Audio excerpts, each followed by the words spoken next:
Hello everyone, the Wheelchair Intellectual here with another video. In this video, Tomb Raider and Orientalism, I wish to explore the concept of Orientalism, where it comes from, the tropes it describes, and also I wish to critique it, pointing out some of its main flaws and shortcomings through the lens of the Tomb Raider games, examining how the Tomb Raider games use Orientalist tropes and whether their use of them is problematic or not, or if it's rather a case of Tomb Raider unthinkingly using these tropes, which have become so a part of literary convention that they've become divorced from their colonial context. I also wish to explore the early history of archaeology to examine where these literary tropes about archaeology and adventure that Tomb Raider employs come from and how they feed into Orientalism. And I argue that the controversy surrounding the Tomb Raider games can be solved by contextualizing these tropes within the Tomb Raider franchise rather than being outraged by them. And I want to be precise in this video, so when I'm quoting from a source, that quotation will be read by a text-to-speech voice. So with that caveat out of the way, and without further ado, let's get on with the video. Tomb Raider is an action-adventure video game series in which the player assumes the role of Lara Croft, an archaeologist extraordinaire in the mold of Indiana Jones. Viewed throughout from a third-person perspective with a floating camera, the player guides Lara through a series of environments from Peruvian tombs and Egyptian pyramids to medieval monasteries and modern-day London, all rendered in richly textured detail. During the game, the player must solve a series of puzzles while navigating narrow passageways, climbing ropes and ladders, interacting with the scenery in various ways, and dealing with threats from wild animals and other creatures. All the while, more of the backstory and plot of the game are revealed, providing a compelling narrative drive unusual at the time of its first release. Since the first installment released in 1996, there have been 5 major sequels developed by Core Design: Tomb Raider 2, 1997, Tomb Raider 3, 1998, The Last Revelation, 1999, Chronicles, 2000, and The Angel of Darkness, 2003. A further sequel developed by Crystal Dynamics was released in 2006 under the title Tomb Raider: Legend, and a 7th sequel, Tomb Raider: Underworld, was released in 2008. In addition, the original game was remade in 2007, appearing as Tomb Raider: Anniversary.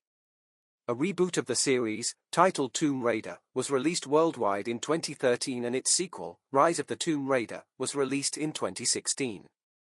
Another sequel, Shadow of the Tomb Raider, was released worldwide in 2018. The original games developed by Core Design, as well as the Legends games developed by Crystal Dynamics, largely retain the same characterization of Lara as a badass adventurer with some Byronic existential moments, and largely seek to fulfill the same power fantasy throughout of putting you in the shoes of an Indiana Jones-style adventurer who must fight enemies, overcome traps and puzzles in order to recover the artifact and save the world from destruction. In this sense, these games echo the tropes of popular archaeological fiction, such as Indiana Jones, right down to the fact that Lara may recover the artifact but lose something more valuable in the process of doing so. The reboot, by contrast, seeks to critique Lara's previous adventures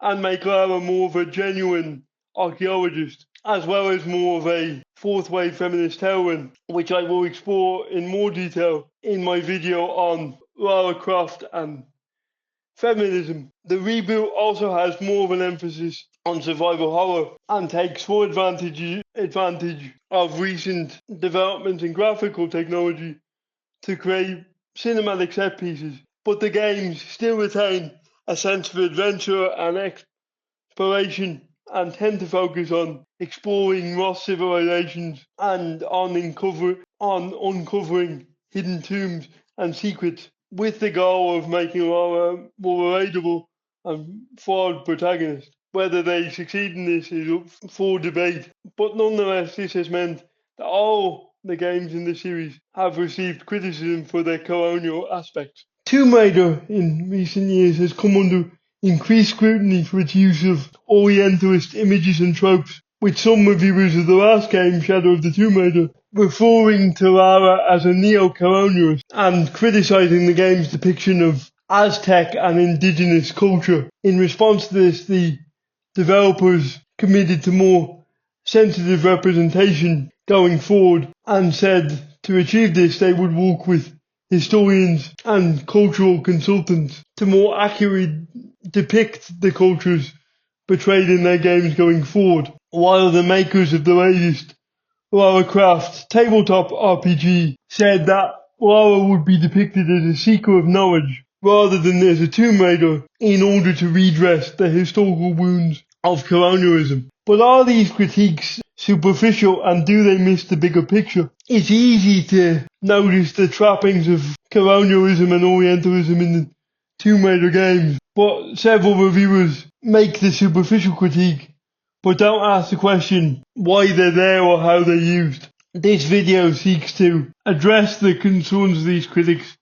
and dig deeper into the tropes that the Tomb Raider games employ in order to assess whether the outrage is justified or simply superficial. A lot of the critiques of Tomb Raider stem from both a popular and scholarly understanding of postcolonial theory, a term which refers to a wide variety of work across various disciplines, most notably anthropology, history, and literature, that seeks to examine the impact of colonialism on our world, and more specifically seeks to examine how colonialism perspective of both the colonized and the colonizers.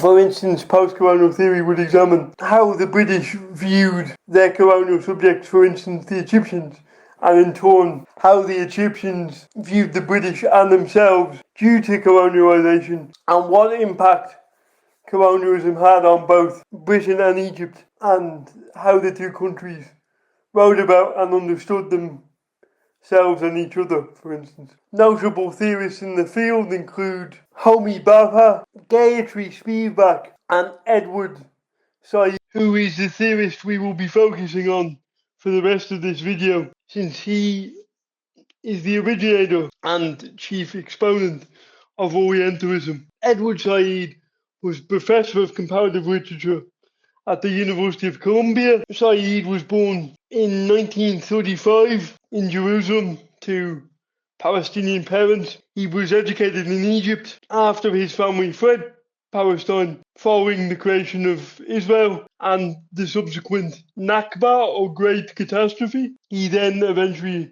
moved to America where he attended Harvard and Princeton. He tragically died of leukemia in 2003, but not before leaving behind an impressive and influential body of work that includes Orientalism, which, as we will see, explores how Western colonial powers understood and thought about the Middle East and their other colonies in the New World and beyond. His other books include Covering Islam, which takes his theoretical insights developed in Orientalism and applies them to the modern media landscape, with the book assessing in particular the coverage of the then recent Iranian Revolution, Culture and Imperialism, which examines the colonial background of several classic literary works, such as Jane Eyre, several books of essays, such as Reflections on Exile, and several books about the Israel-Palestine conflict. Said was also a key member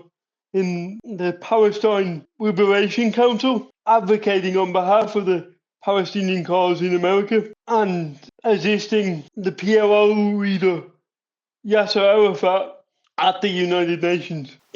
Ultimately, Edward Said is considered one of the most important figures in post-colonial studies, and indeed one of, if not its first, theoretician. Orientalism is a field of study that begins, according to Edward Said, in one definition, in the 18th century with Napoleon's invasion of Egypt. Orientalism, in one sense, can be seen as a study of the East, as Orient means East in Latin, the study of its languages, cultures and customs. However, as Said points out, the study of the Orient both reinforces and has baked into it colonial bias, according to Seth, as those who studied the Orient viewed it as an unchanging entity with fixed characteristics and archetypes, often preferring to quote other experts in the field rather than on their own independent research and scholarship, with travellers relying on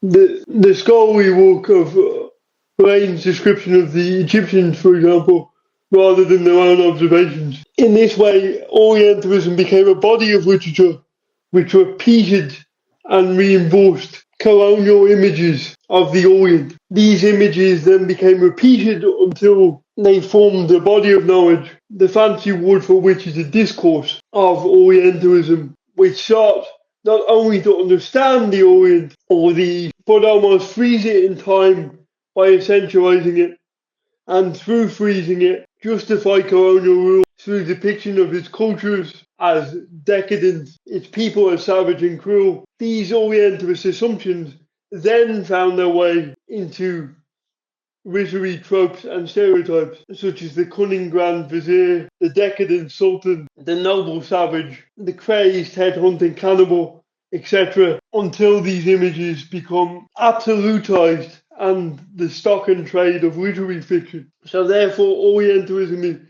is pernicious because, in Sed's view, because it both gives academic authority to and reinforces, through intellectual repetition and citation, colonial rule and conquest, and promotes a view of the East as mystical, unchanging, impervious to historical change. However, as we will see later on in our critiques of Orientalism, Said himself doesn't take much account of shifting historical realities, preferring instead to anachronistically read back the colonial situation into all times and places, in the process repeating and reinforcing the Orientalist discourse he critiques. So in summary, Orientalism provided scholars and colonial administrators with not just a way to talk about and study the East, but also gave travellers in the East a language and a distorted lens through which to view it,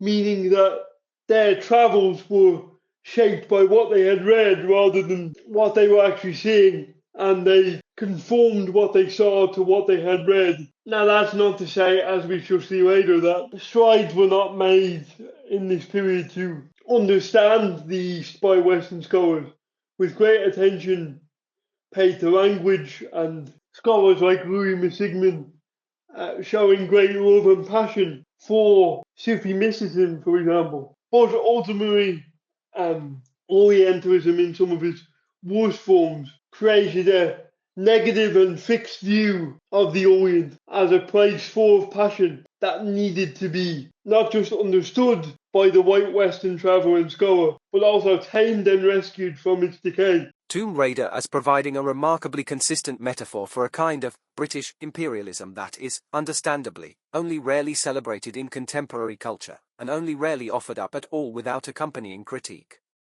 The aristocratic Lara Croft travels to foreign climes armed to the teeth and filled with the kind of spirit of adventure that would have made Rider Haggard proud and still been familiar to Ian Fleming as he drafted the earliest of the James Bond volumes. Foreign space is full of traps and snares, and the threat that it represents is only diffused through violence and, often, through the application of superior technology. Those representatives of the various indigenous populations that are not to be dealt with violently are regarded as significant only insofar as they have temporary use value. Even those individuals who aid Lara Croft, such as the local guide who lights her way in the opening Tomb of Set sequence in Tomb Raider, The Last Revelation, are mute. Native inhabitants have no pretense of independent subjectivity and are usually little more than types taken off the shelf marked cultural cliché, whether they be spear-waving Polynesian tribesmen or staff-wielding Tibetan monks. Lara Croft's dismissive statement Egypt, nothing but pyramids and sand, in the film Lara Croft, Tomb Raider might be ironically presented, but it nevertheless reveals something telling about the ways in which the games, and the film, apprehend the other. Indigenous cultures are only of real interest in terms of the commodity value of the artifacts returned to the colonizing homeland. Like a latter-day Lord Elgin, Lara Croft's primary interest is in the extraction of these artifacts for return home, although to the private gallery of the Croft estate rather than to some digital version of the British Museum. Notice how in this quote Barry Atkins highlights the literary inspirations behind Tomb Raider, specifically H. Rider Haggard, and then goes on to discuss how Tomb Raider utilises the tropes of both Orientalist and colonial fiction, depicting native subjects as mute helpers. According to Barry, therefore, the original Tomb Raider games draw on and perpetuate the colonial fantasy narratives of popular pulp fiction such as H. Rider Haggard's King Solomon's Mine, Tarzan, or the tales of Conan the Barbarian and Solomon Kane stories, which seek to capture this idea of the colonial adventurer and treasure hunter uncovering lost cities, discovering ancient artifacts, and battering primeval and savage forces. However, as we shall see, the Tomb Raider series somewhat complicates this simplistic colonialist reading. And it is important to note at this stage that Tomb Raider is trying to capture this adventure pulp experience, and in so doing seems to uncritically borrow these Orientalist tropes, which, as said on the previous slide, have become so much a part of these types of stories as to be almost divorced from their Orientalist and colonial roots, becoming, as Atkins notes, almost colonial cliches in their own right. The games reactivate some of the most offensive stereotypes of the imperialist imagination. The Polynesians featured in Tomb Raider 3 are introduced as cannibals. In accordance with colonial iconographies of native encounters, their dark brown bodies are dressed in feathers and shells, and most of them use primitive weapons. Far from noble, these savages tend to sneakily attack from behind. In order to survive, Lara has to kill them. The overgrown ruins of ancient civilizations recall the Orientalist tropes of a lost culture to be uncovered by Western science. At the same time, there is a moment of post-imperialist logic and critical potential in the fact that the games refuse to integrate their imperialist fantasies into coherent ethical stories. If we play socially defiant Lara, we do so without much higher justification for her tomb raiding. While the Tomb Raider of the games does not pretend to live up to her burden of civilization in a responsible way.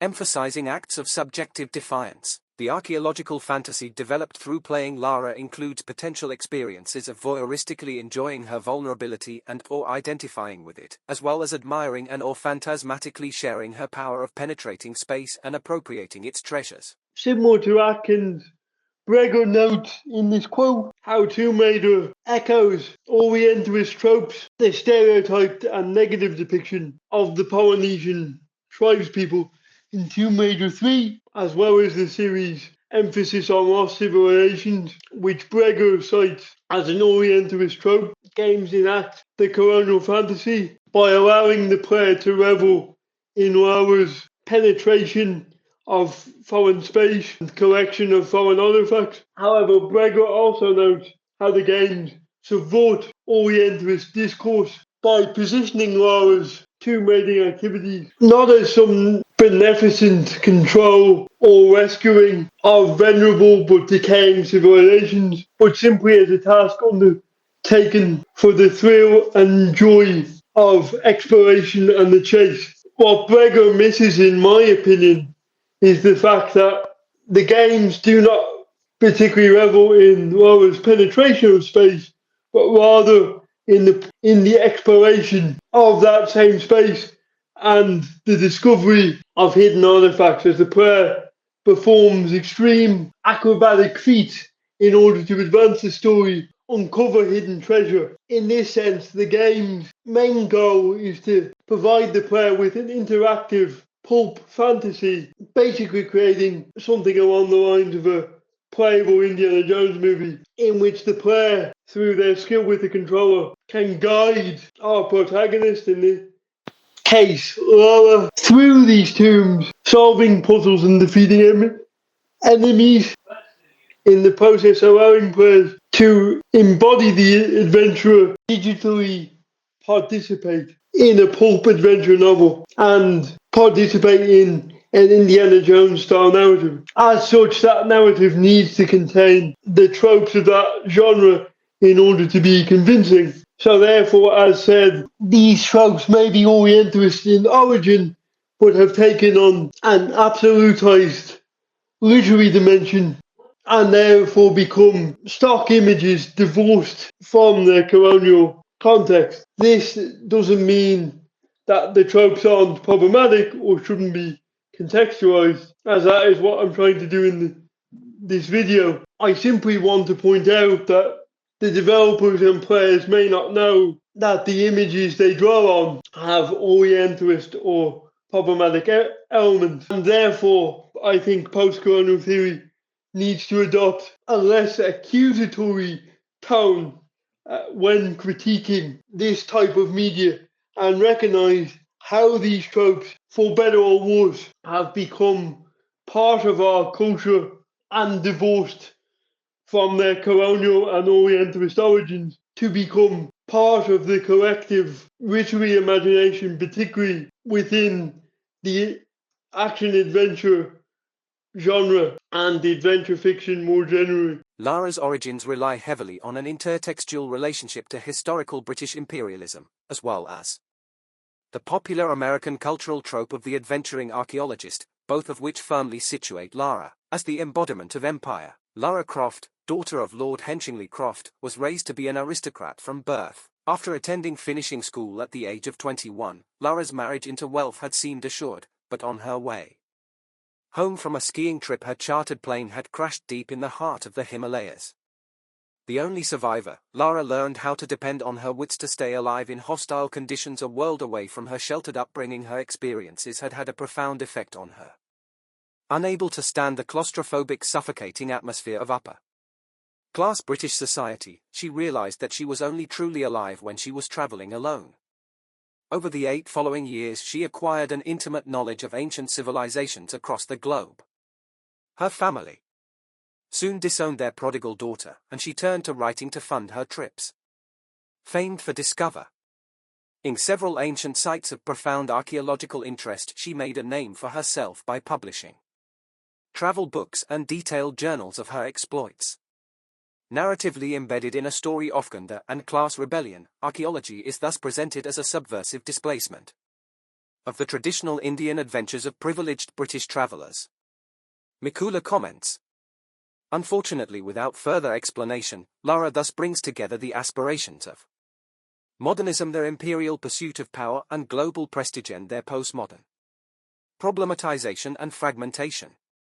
Paradoxically, she critiques neo-imperialism by enacting her own complicity with it. I disagree with these quotes slightly, insofar as I don't think Lara Croft is necessarily the embodiment of colonialism or imperialism, but rather, as stated previously, is heavily influenced by pulp adventure fiction, which has its roots somewhat in Orientalist tropes and images. In fact, as we will see in later slides, the writer of the original Tomb Raider games cites both H. Rider Haggard, Conan Doyle, and Indiana Jones as direct influences on Tomb Raider. These influences are primarily literary in nature, though, as previously stated, it does not mean they should not be critiqued or that there are not interesting historical echoes between Lara Croft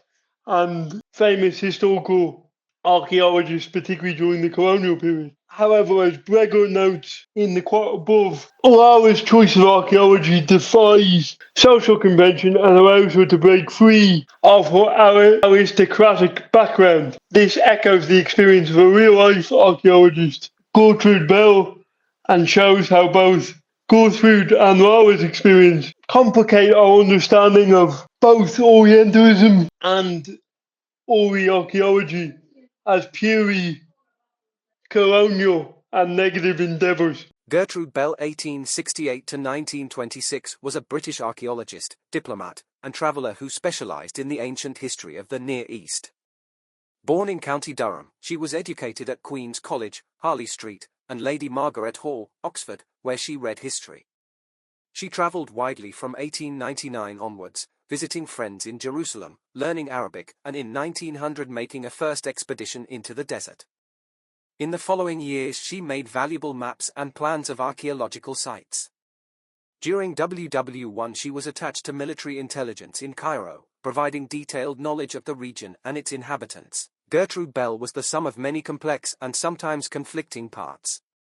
Extremely intelligent, courageous and outspoken, she was the only woman appointed by the British Foreign Office as a political officer after British troops landed in Basra in November 1914, and later she served as the Oriental Secretary to the Civil Commissioner in Baghdad.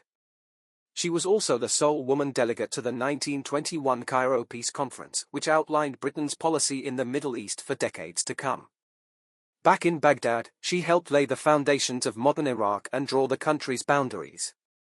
The last 2 years before her death in 1926 were dedicated to archaeological work, the discovery of Iraq's buried past, and the founding of the British School of Archaeology in Baghdad. So, as you can hear from that brief description of Gertrude Bell's life, she was an archaeologist. Like Lara, in fact, she kept detailed notes and photographs of her archaeological dig, and actually made valuable contributions to the archaeological research of her day, specialising in the history of ancient Mesopotamia, or what is now modern-day Iraq and Georgia, so the archaeology of that area, and the ancient Babylonians and the various ancient civilizations that have passed through that part of the world. And like Laura, she was a traveller who also refused her aristocratic background. She refused to get married and insisted on travelling instead. So she then went to her uncle's embassy in Iran and learned Persian and translated Hafez, the Iranian poet, to quite major acclaim. She also was one of the first women to graduate from Oxford with a degree in modern history, which was good training for the archaeology. Also during World War II she worked for the Arab Bureau, which was basically Britain's spy headquarters in the Middle East, and she also gathered intelligence for the British as a spy because of her travels and archaeological digs. She knew the local area, she knew the local tribespeople, and could gather intelligence quite easily. And because of her familiarity with the people in Mesopotamia, she was known as the Queen of the Desert, and is often compared to T. Lawrence, her friend and colleague, who was also an archaeologist and a soldier, better known as Lawrence of Arabia, who along with Gertrude Bell assisted the Hashemite dynasty during the Arab Revolt, in which the Hashemites, effectively the princes of Mecca at the time, sought to rebel against and overthrow the Ottomans during the First World War. And since the Ottomans were on the side of the Germans during the First World War, it was in Britain's interest to resist the Arab Revolt in overthrowing the Ottomans. I should really do individual videos on Gertrude and Lawrence and the Arab Revolt, because it's really interesting, because Gertrude was really at the genesis of the modern Middle East in many ways. She was at the Treaty of Versailles, and she objected to the Sykes-Picot Agreement, which was the treaty that basically created the modern Middle East, created the countries of Jordan and Iraq and Lebanon, and also made Palestine/Israel a British protectorate. She was also very critical about the creation of the State of Israel, on the grounds that it would, in her view, destabilize the region, and was instrumental during the Cairo conference, in which the British basically redrew their portion of the Sykes-Picot Agreement and figured out how they were going to manage their territories in the Middle East. The territories of Transjordan, or just Jordan, and Iraq were given to the Hashemite princes Faisal and Abdullah as compensation for fighting in the Arab Rebellion, as well as on account of the fact that they lost control of Mecca to the House of Saud, who now rule the modern state of Saudi Arabia. But at the time, that region was known as the Hijaz, and important because it contained the Islamic holy cities of Mecca and Medina. So, as we can see, Gertrude Bell was very important and was at the forefront of basically the making of the modern Middle East. And she went on to advise Faisal and help him govern Iraq, and she set up a good rapport with the people and that kind of thing. And she also, unlike Lara, preserved artifacts rather than raiding tombs, because she set up the Iraqi-British Society of Archaeology and the Iraqi-British Museum, which was unfortunately looted in April 2003 following the invasion of Iraq by British forces, and a large portion of it was destroyed by the Americans, and the artifacts they looted they sold on the black market, and Iraq is still trying to get those back to this day. So Gertrude Bell made an incredibly valuable contribution to archaeology and the history of the Middle East, and the connections, while indirect, between her and Lara Croft are interesting to note nonetheless, and any excuse to talk about Gertrude Bell. But this also proves that Lara's origins are not sexist, and even in this colonial period, positive contributions were made by very enthusiastic, very clever, learned scholars to our understanding of the East, and that Westerners did enlarge Western understanding of these regions at the same time as they participated in colonialism. And that is the complexity of this situation, and why we have to be careful how we view Orientalism and stuff, and not to view these things in absolute terms, as we'll see. And also the people claiming that Lara is sexist as a character. I'll get onto this in my Lara Croft and feminism video, but her backstory does subvert from sexist tropes, and she does display some feminine agency, and her original backstory at least depicts archaeology as an emancipatory thing for women, as it was for Gertrude.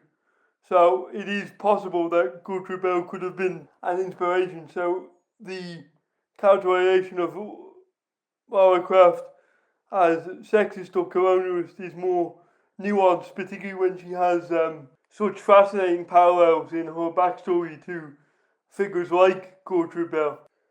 The criticism of the Tomb Raider series as colonialist is also impacted by the unique nature of games as a medium and how they specifically tell stories. Ludo narrative: the unique storytelling of video games. A degree of authorial responsibility is also passed to the reader in the possibility that the story might be told in a clumsy manner. The protagonist suffers damage, runs into walls, falls off a ledge, the player is forced to use medical packs to heal a wounded protagonist, etc. Or as Lara Croft is maneuvered with fluid grace as she jumps and rolls and shoots. This story may be very well told indeed.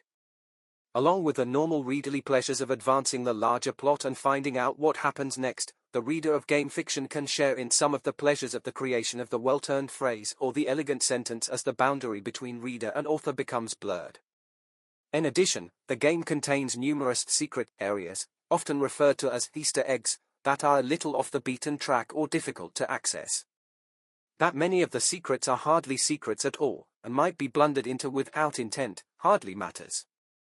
It is possible to make progress within the game, and even to complete it, without gaining access to any such secrets, and so their acquisition is another method of keeping score, and another indicator of the player's ability as reader. It is as if a novel contained areas of subplot that were cordoned off from the main body of the narrative, and accessible only to those readers who somehow proved their sophistication of reading. In terms of readerly satisfaction, depends on getting the balance right between that illusion of choice, leaving the telling to the player, and the appropriate placement of enough clear markers of plot progression for the player to find and so move on, a matter of authorship. In this quote, Atkins brilliantly captures the unique storytelling of video games, as in many ways games are structured so that you, the player, participate in and enact the narrative through play. In the case of Tomb Raider, much of the pleasure comes from not only your control of Lara, but also your exploration of the world in tandem with Lara Croft. You become and embody Lara Croft and execute her skills and help her through her narrative. This is what makes games difficult to critique when compared to other forms of media, as the element of player interaction looms large, as gameplay systems not only tell stories through player and character action, but also give players the illusion of freedom and choice. So unlike a novel or a film, for example, interpretation comes through how the player chooses to conduct themselves in the world of the fiction. For instance, the Buddhist monks may be silent in the original Tomb Raider games, but you could choose to shoot them or leave them alone. And the main meat of the game is not telling you how savage and monstrous the Polynesian islanders are, but about navigating the space which these figures inhabit. In this sense, game fiction, particularly the early Tomb Raider games, has to rely on archetypes to communicate to the player what's going on, what's a threat, what's an enemy, what's a foe, due to the limited graphics, and the result is often steeped in familiar literary convention, in this case the Orientalist archetypes of the cannibalistic savage and peaceful Buddhist monks, which communicate to the player how to interact with these particular environmental figures, as well as give the player a sense of the environment in which they find themselves. This again points to the literary and archetypal nature that these Oriental images have acquired over time, an association that Tomb Raider uses to communicate its game world, I would suggest, rather than push a racist or Orientalist agenda. Complicating matters further are dissident readings of games in which players use the game mechanics to break or subvert the game's story and world. Dissident readings playing against the grain. The subversive reader is also likely to be, or to have been, the ideal reader already discussed. He or she will be well aware of how one should complete the game, but will deliberately reject any notion that this is the only way the game fiction can be read or played. Such a reader works within the internal logic of the game world to evade the limitations imposed by the legitimate authors, level designers and programmers, to engage in a little illegitimate authorship himself or herself. Such potentially subversive activity can range from the relatively minor, taking the pacifist option, for example, and refusing to draw guns on any opponent, to the extreme, the exploitation of programming errors, or bugs linear plan laid down by the game designers. There is no other form of fiction where the subversion of authorial design allows for the retention of a coherent narrative and has become a common form of reading. This dissident reading again illustrates the unique storytelling potential and challenges of games, as players can use the game mechanics to read against the grain, as it were. For instance, they could use stealth mechanics in a game to avoid combat, or they can use glitches to advance the story quicker, or they can find solutions to gameplay scenarios that the developer didn't anticipate, using the game's mechanics in novel ways. An example of a dissonant reading / Easter egg in the Tomb Raider games is the fact that in the training level in Tomb Raider 2, you can lock Lara Croft's butler in the walk-in fridge. This is most likely from reading developer interviews, an Easter egg on the part of the developers and something they put in for a joke, but also shows how the mechanics of a game can be used to mess around, have fun, and make jokes within the game world. This tradition of dissident reading within games and playing against the grain shows again the difficulty of critiquing games and determining game intent, as often players can subvert developers' intentions by finding solutions to game challenges that the developer didn't anticipate, using the blueprint of the game's mechanics in order to subvert developer intentions. This is what makes determining authorial intent difficult in games. Although the recent Tomb Raider games have circumnavigated this problem by positioning their games cinematic experiences that force the player down linear predetermined paths. Deceptively open but clever level design of the original games. However, even within this limited cinematic structure, there is still some variation in how the player can approach problems, and the player is still physically interacting with this cinematic experience. So therefore, player interpretation is still a factor within the rebooted Tomb Raider games. Do Tomb Raider's game mechanics teach Orientalism? Procedural rhetoric, the art of persuasion through rule-based representations and interactions rather than the spoken word, writing, images, or moving pictures. Procedural rhetoric structures both rules and gameplay, inhibiting players from transgressing boundaries while also providing the mechanics available.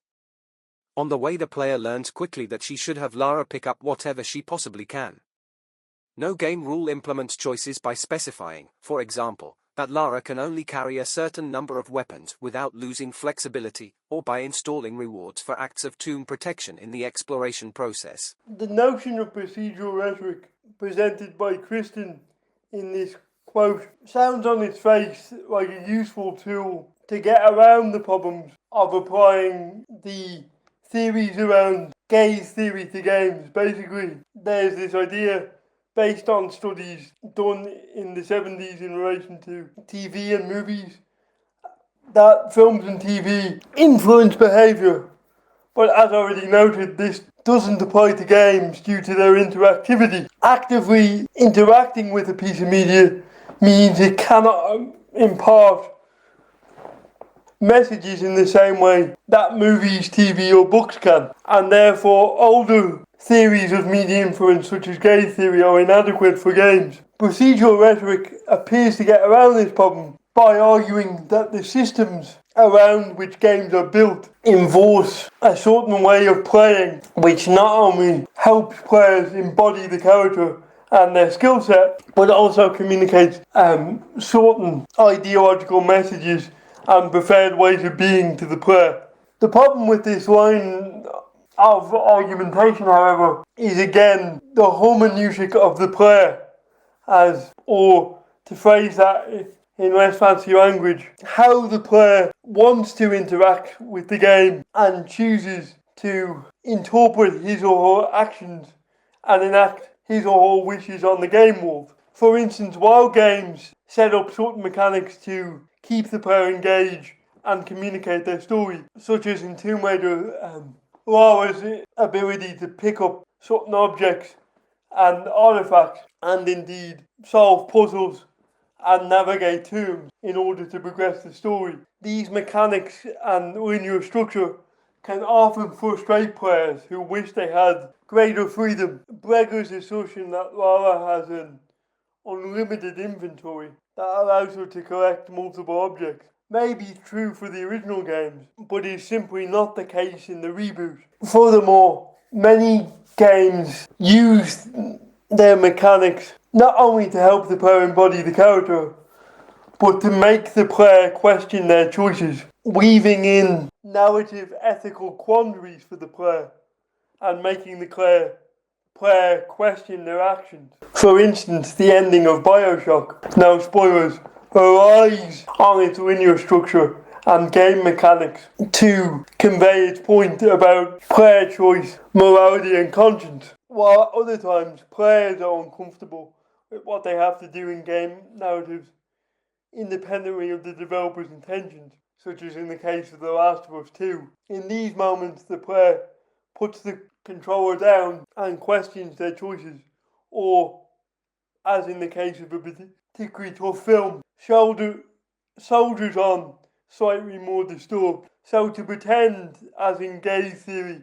and procedural rhetoric theory, that audiences are simply passive spectators seems to me a bit naive. Therefore, in summary, while Tomb Raider contains Orientalist elements and tropes and puts you in the shoes of a treasure hunting explorer / archaeologist with the mechanics to match. It doesn't necessarily teach you or condone these actions, but is simply trying to immerse you in a narrative that you can interpret as good and bad.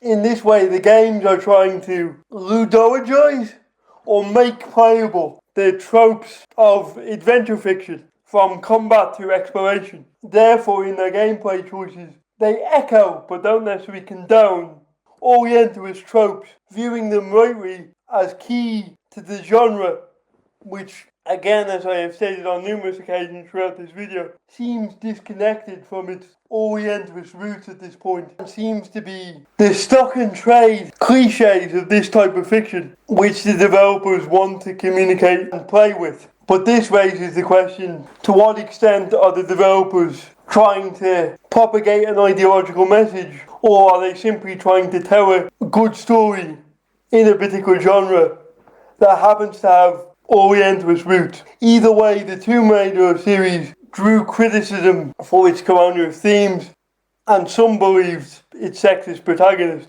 which I will discuss in another video. But this then led Crystal Dynamics to reboot the series and look at Laura from a seemingly fresh angle with 2013's Tomb Raider. In the 2013 reboot of the franchise, Lara has been physically and narratively recrafted in an attempt to reframe her story in a way that is less imperialist, more sympathetic, and more socially critical than her earlier incarnation. Her appearance, in particular, her feminine curves, has been normalized, her clothing made less revealing and more practical. While she is still unquestioningly British, the narrative of an aristocratic marriage, plane crash in the Himalayas, and disownment has been replaced with a more educated background and long-deceased but beloved parents. Furthermore, the Lara Croft of the 2013 Tomb Raider does not have extensive treasure hunting experience, and at one point even ironically says, "I hate tombs." Crystal Dynamics, 2013. The new Lara has a more intellectual motive for her explorations, as she and archaeologist Dr. James Whitman are leading a research team in search of a lost civilization, the most obvious attempt made by the game to escape the more exploitative imperialism of the original franchise's treasure hunter, Lara. Although the game does not explicitly give Lara's level of education, it does contain a photograph of Lara and her friend Samantha Nishimura, in academic regalia from University College London, indicating that Lara is an academically trained archaeologist. These explicit alterations, which are themselves intertextual references to the original Lara Croft, seek to resituate the 2013 Tomb Raider as distinct from its predecessors, a new version of the popular culture archaeologist who has respect for and knowledge about the artifacts she collects rather than viewing them solely as sources of financial gain. Alter Lara's original identity, Tomb Raider. The 2013 Tomb Raider, despite its attempts to mitigate the clear imperialism of its predecessors, has succeeded only in rebuilding the very same Lara Croft which it sought to revise. By the end of the game, Lara has assumed nearly the same imperial identity as her predecessor, having pillaged the ruins of Yamatai for valuables which she then used to destroy the island's native culture. In providing justification for these actions, the game directly undermines its own attempts to humanize the peoples both native and colonial who occupied Yamatai, ultimately subsuming a history of colonial struggle beneath Lara's imperialist archaeological conquest. Thus, despite its attempts to alter Lara's original identity as a tomb raider in the popular culture archaeological tradition of Indiana Jones by elevating her acquisitive practices to the level of intellectual archaeological pursuit, Crystal Dynamics' 2013 Tomb Raider is ultimately constrained by its own and, especially, inner texts, and can only demonstrate the impossibility of fully escaping the procedural semiotics of empire. In this quote, Kristin demonstrates how they feel that the roots of Tomb Raider are fundamentally colonialist and orientalist and cannot be surmounted. But I think the broader problem with the Tomb Raider reboot is that it seeks to update Lara while not understanding what made either the character compelling in the first place or the games. This is seen in the way in which they changed the main game fantasy and focus from an emphasis on tomb exploration and treasure hunting to focus instead more on Lara as a shipwreck survivor, in the process echoing the castaway literature of Robinson Crusoe in the process trading one set of Orientalist stereotypes for another, with the inhabitants of the island being corrupted by it, which echoes the fear of going native to be found in much Orientalist literature. Also, Laura moves from an empowered, capable protagonist in the original games to now in the reboot, being a survivor who must grow and develop and learn how to survive. While this may appear narratively satisfying on paper, in practice it makes the player a protector of Lara and disempowers the character in the process, making her weaker and could be considered from a certain angle to be, as the YouTuber Liana K has stated, a sexist design choice. Either way, the reboot offers a different experience to the original games, focusing more on a survival fantasy and cinematic set pieces, while still keeping references to the original series and in a way uncritically doubling down on Orientalist tropes of the mystical, unspoiled paradise, while at the same time trying to be self-reflexively critical and provide a quote-unquote feminist protagonist, an aspect of what I will discuss in my video on Tomb Raider and feminism. But ultimately, it's not that the Tomb Raider reboot can't escape the discourse of empire, or rather the language of empire, as that's what semiotics means. Instead, I think it's a case of Tomb Raider being unable to escape the tropes of adventure fiction which modern critics find so objectionable, as they fail to situate them in their proper context and instead just condemn them as racist, rather than seeing the Orientalist roots of these tropes and how they have mutated and become military conventions. In Tomb Raider's case, it swaps out the Orientalist tropes of our civilization for the exclusively adventurous trope of the marooned islander, made famous by Robinson Crusoe. Although, as we will see later in the reboot series, it will return to Orientalist theming, most notably in the third game in the series, Shadow of the Tomb Raider. In Rise of the Tomb Raider and Shadow of the Tomb Raider, the player gains access to two villages of native populations, the Remnants Village and Paititi, respectively. When exploring the two communities, Lara can enter any open house, shop, or building and take whatever resource available without the owners of the respective establishment reacting in any way. The AI governing the native non-playable characters is procedurally blind to the enactment of colonialism, which renders it implicit and natural. This blind and mute acceptance of colonialism is typical of the way colonial discourse constructs its subjects as subaltern others, i.e. voiceless subjects who cannot speak for themselves. A result, space in the story world of the Tomb Raider games is strictly the construct of Lara's colonial gaze, which she assimilates from her father and to which the voiceless natives have no contribution. The three games abound in Orientalist clichés that vacillate between savagery and nobility. The native societies are underdeveloped, but the natives show signs of ingenuity. The territories inhabited by the natives are filled with dangers but are at the same time noble as a result of the absence of modernity. This colonial bias filtering Lara Croft's gaze can be observed, for example, when the playable character faces complex puzzles. She marvels at the engineering skills of the natives, which indicates the assumption that natives are expected to lack the skills to build complex contraptions. Lara's reaction when faced with the orrery in Rise of the Tomb Raider or the mechanism underpinning the trial of the eagle puzzle in Shadow of the Tomb Raider are just two of the many instances when Lara's interaction with otherness confirms her colonial gaze. This quote, Andre Ney, is misguided in some of what he says. For instance, he asserts that the player can go into both villages and take whatever they want, when in reality, certainly in Shadow of the Tomb Raider, the player has to trade goods in order to attain items. And while it is true that the games abound in some Orientalist cliches, in particular the noble savage trope, popularized by Rousseau and later by other Orientalist and colonial writers, of the native who lives a better life due to his harmony with nature and while being primitive is noble and courageous. And while the Paititians do fall into this category in Rise of the Tomb Raider, it's not as if they're mute, and they do actually help Laura in her quest to save the world.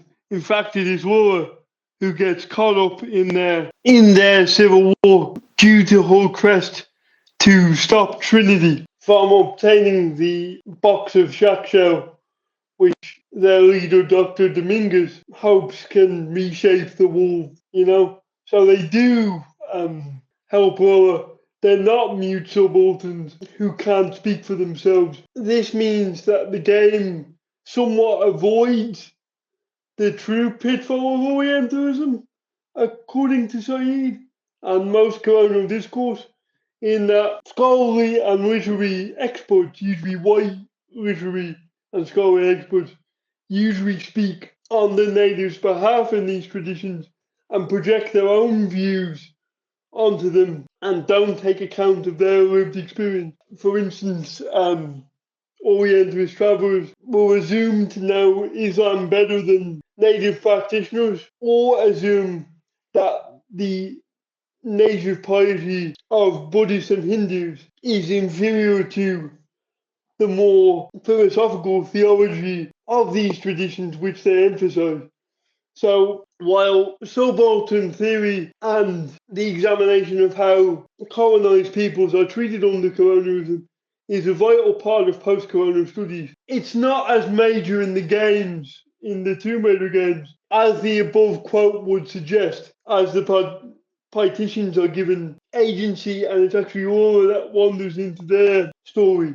Complicating this further is the fact that in Rise, the so-called native population is really meant to be an allegory for the orthodox resistance against communism and is in fact more of a mystical, lost Siberian tribe with some deeply Christian elements, kind of like a white guerrilla group of sorts, rather than sharing any characteristics with any colonized groups, coming across more like fantasy rebels with a mystic secret in the vein of the Knights of the Cruciform Sword or Guardians of a Lost Treasure, rather than native tribal peoples. So as we can see, the depiction of colonized peoples and native peoples in Rise of the Tomb Raider and Shadow of the Tomb Raider is complex and does not map on neatly to Orientalist tropes or discourses. And as for our marveling at the ingenuity of the primitive natives, I think this is more Lara marveling at ancient wonders and the developers of the games an excuse to show off the grandeur of the level design, rather than marveling at how an inferior culture could design such a thing.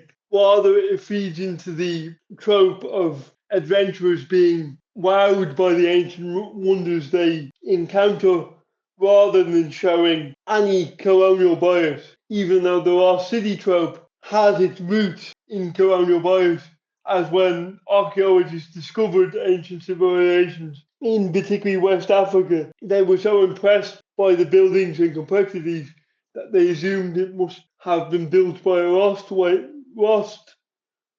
race, as it couldn't have been designed by Africans themselves based on what the explorers knew of African culture and civilization as they understood it. Therefore, we can see how the idea of Africans or colonial people being innovators, builders, great architects and scholars often didn't fit into Orientalist scholarship, or they had to explain how these civilizations had fallen into decadence and decay and needed to be rescued, supported by the white colonizer to prevent their civilization from decaying further.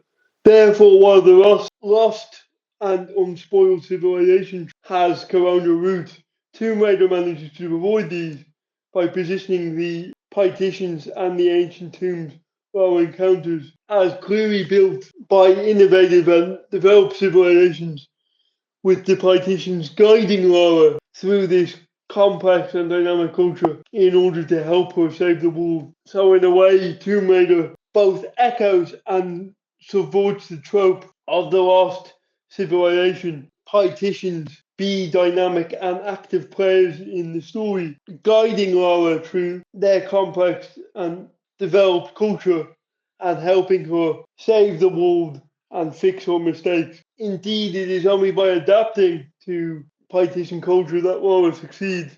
This echoes another Orientalist and colonial trope, that of going nature. In Shadow of the Tomb Raider, Trinity is still pursuing the goal of cleansing the world of sin and, after the destruction of the divine source in Rise of the Tomb Raider, is now interested in a new artifact with similar powers. The new artifact is the silver box of Chak Shell, which can be used only with the dagger of 9 Shell. In the game's initial stages, Lara is in Cozumel, Mexico, where she manages to find the dagger before Trinity. Despite the warnings that its removal would cause a series of cataclysms, Lara eventually takes the artifact. Shortly thereafter, a tsunami hits, thus confirming the warnings ignored by Lara. As the game simulates Lara's struggle to survive the tsunami, it also highlights the suffering of the local Mexican population affected by the cataclysm, thereby stressing the culpability of Lara's reckless behavior as a colonizer. The moral justification to fulfill her father's legacy and to stop Trinity, in other words, to reaffirm patriarchy and fight neo-imperialism, seems no longer to vouchsafe Lara's actions.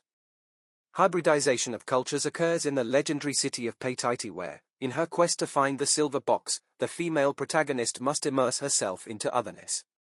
When in Paititi, the playable character may wear only local Paititian attire and is not allowed to use any modern weapons. She is in one of the city's public spaces.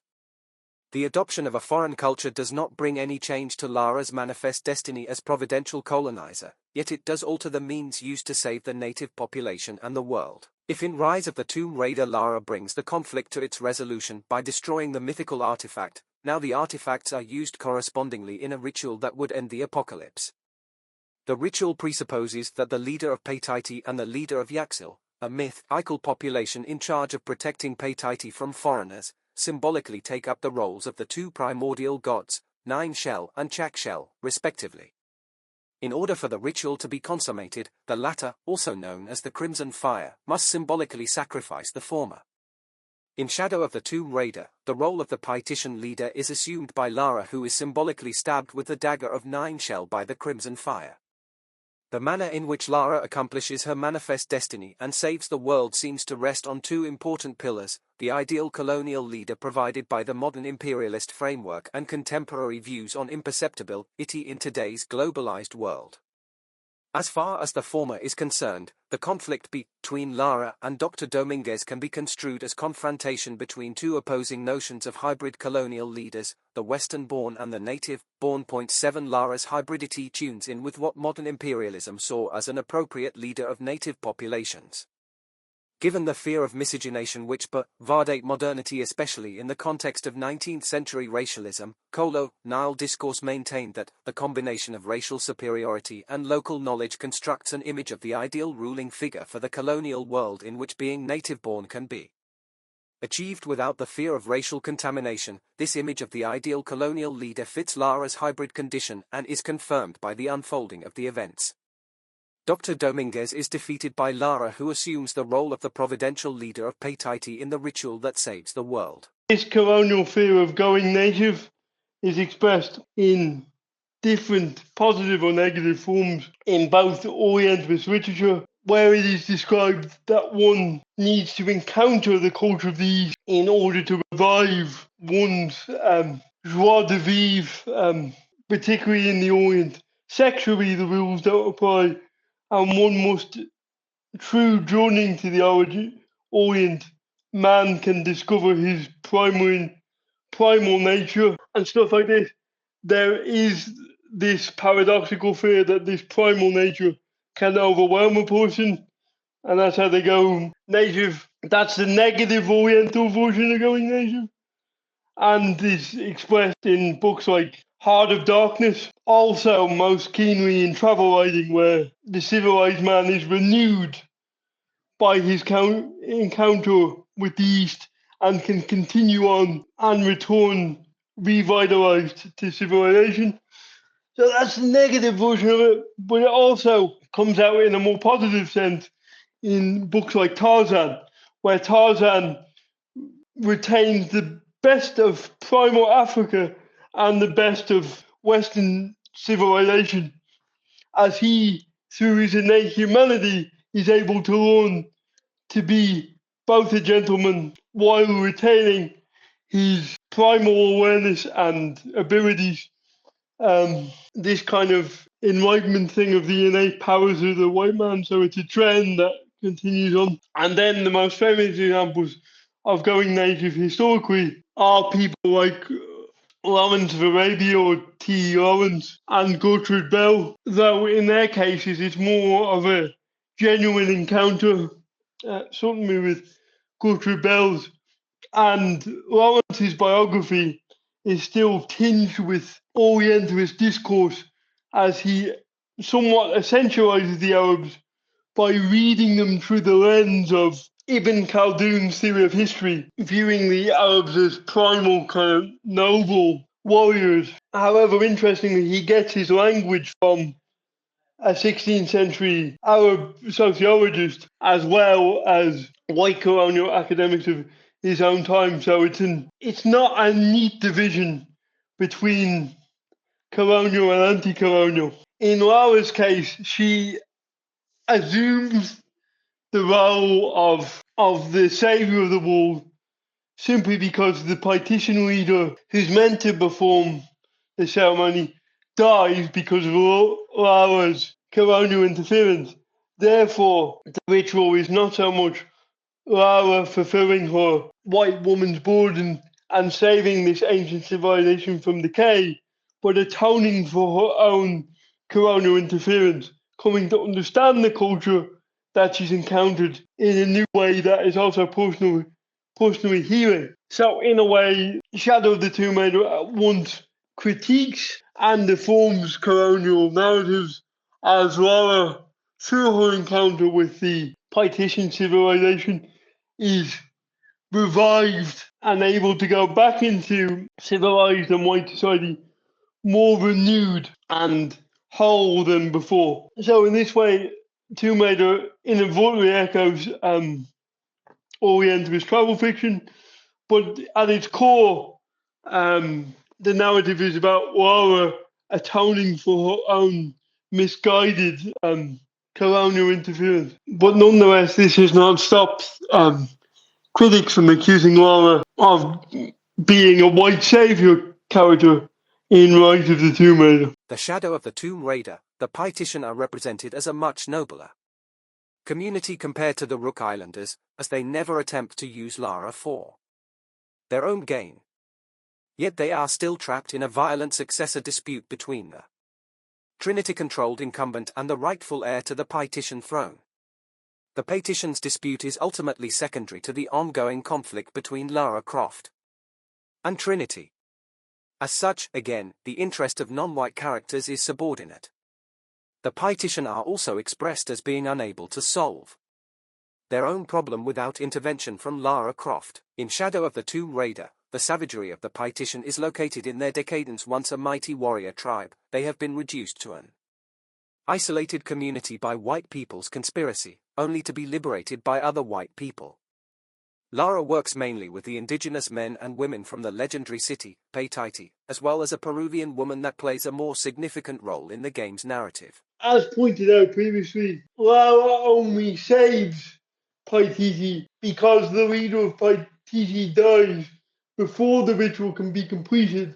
Therefore, it is less Lara as a white savior than it is Lara atoning for her colonial interference and mistake. Furthermore, the Partition Civil War has a direct bearing on Lara's conflict with Trinity, as Dr. Dominguez, the head of Trinity, seeks to use the box of Shell to refashion the world, to strengthen and revive Partition civilization. So therefore, the Partition Civil War has a direct bearing on Lara's fight against Trinity and informs the villain's actions as he seeks to make Paititi a great kingdom. Whereas Onyuritu, the current queen of Paititi, wants to keep Paititi hidden and safe and avoid conflict with the outside world. Therefore, since the head of Trinity wants to reshape the world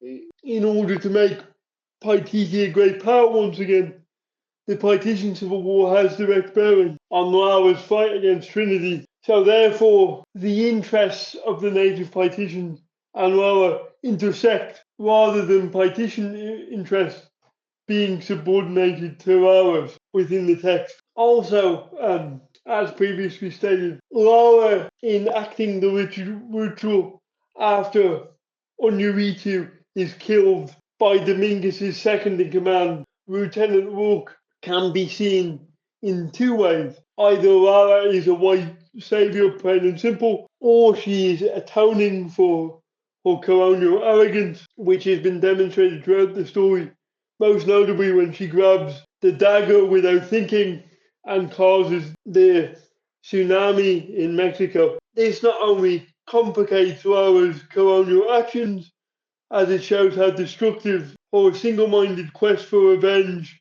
and treasure can be, but also sets up a redemption arc, which the game fulfills by having her atone for her colonial actions and learning to embrace and understand rather than pillage the culture she comes into contact with. However, this is one interpretation of the game's story, and the ending can be read as a white savior narrative. But this misses the fact that it is Laura's actions that get Onuritu killed that then necessitate Laura stepping in to complete the ritual, thereby atoning for her colonial actions. Therefore, we can see that Shadow of the Tomb Raider's relationship with the white savior trope and indeed other colonial and orientalist tropes is more complicated than it might first appear. However, it is undeniable that the white savior trope is a common and sometimes harmful storytelling device. The white savior trope occurs when a foreigner comes into a culture, learns the culture's ways, becomes part of said culture, and ultimately saves us from destruction. Examples of the trope include Tom Cruise's character from The Last Samurai, Kevin Costner's character in Dances with Wolves, Jake Sully in Avatar, etc., or Richard Harris in A Man Called Horse. In some cases, these encounters can be positive. Ultimately, the white savior trope is a subset of the previously discussed going native trope, wherein the character in question learns the ways of another culture, becomes renewed by it, but still nonetheless retains their identity and indeed ultimately saves their adopted culture. However, what's unique about the white savior trope is it explicitly positions the outside, usually white protagonist as the only one who can save this ancient and venerable culture from destruction, but by not only warning the ways of the society, but improving upon them and integrating them with white Western culture. This often has the effect of robbing characters from those cultures of agency and depicts them as helpless without the white person's help. However, when this trope is done well, the white person truly encounters and comes to love the other culture. And there are some films, the most notable of which being Big Trouble in Little China,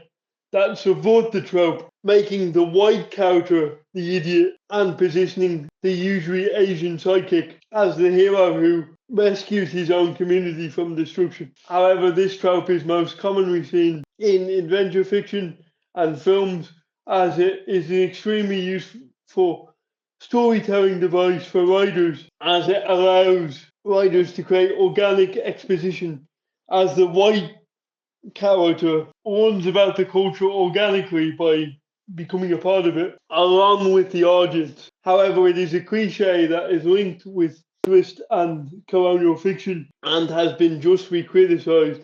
However, I think many reviewers misapply it in the case of Tomb Raider, as Lara saving the world at the end is more of an atonement for her colonial misdeeds, as if it weren't for her, Onuritu would not have died and could have performed the ritual. Therefore, Shadow of the Tomb Raiders can be read positively as subverting Orientalist tropes by demonstrating the damaging consequences of a colonial mindset, allowing its protagonists to instead learn from their mistakes and be enriched by their encounter with the native culture. which, while playing into some Orientalist tropes, is more positive and more complex than just a simple white saviour narrative. This only emphasizes the idea that her companion exists to be intellectually and morally beneath Lara. Throughout the game, he asks repeatedly for clarification, such as, "What is this?" or "Where are we going?"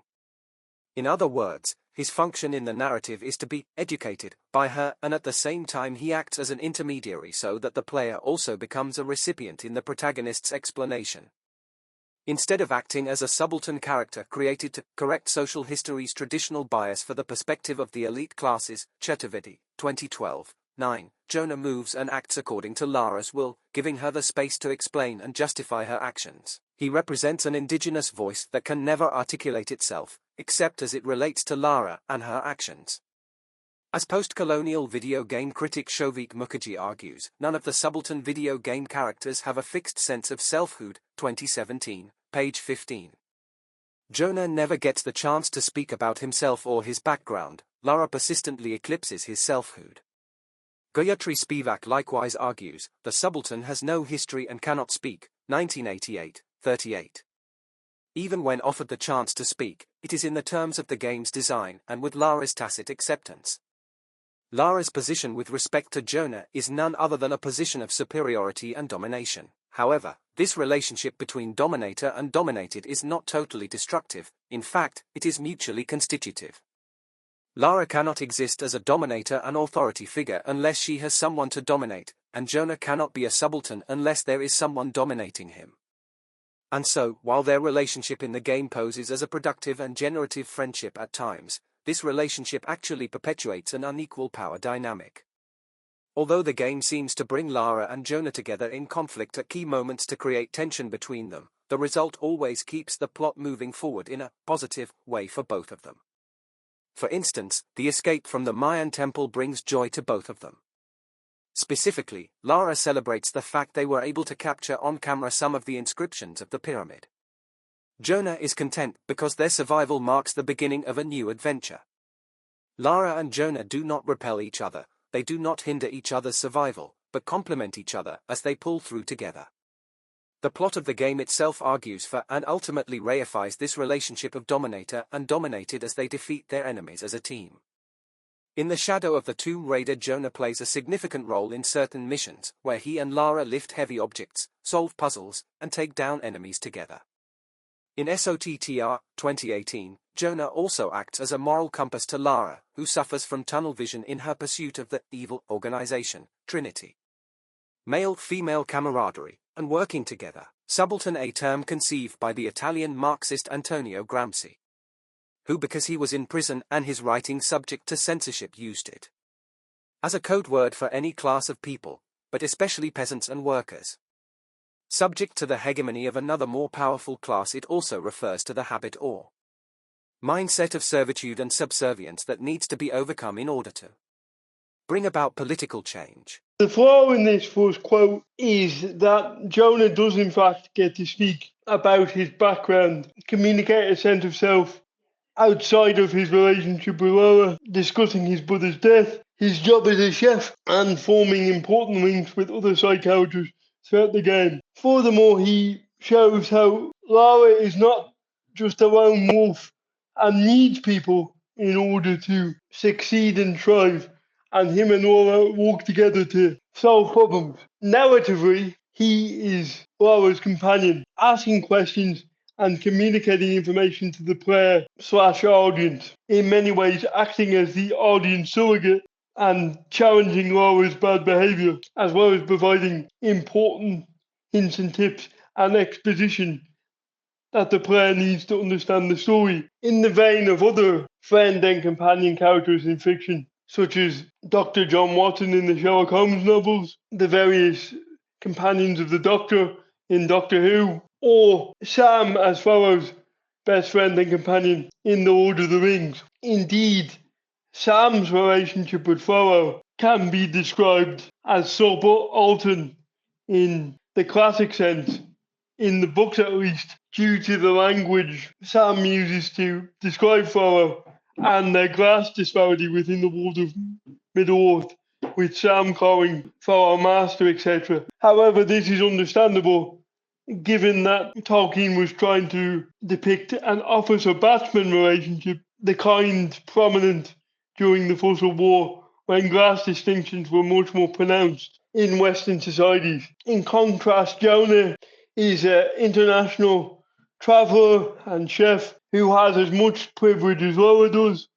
His status as subaltern, therefore, comes from his lack of archaeological knowledge and, more importantly, his race. This highlights a major flaw in Orientalism and postcolonial theory, as someone's racial experience and identity becomes more important than their social or economic status, with the result that the experience of racial discrimination or subalternity becomes universalized, regardless of one's racial background. For instance, Jonah is seen as a subaltern indigenous figure, despite the fact that he comes from privilege and is Polynesian, and not an indigenous South American like the native Paititians. Nonetheless, he is framed by the scholar quoted above, subaltern other, despite the fact that his cultural and racial experience does not match that of the native Paititians, and he,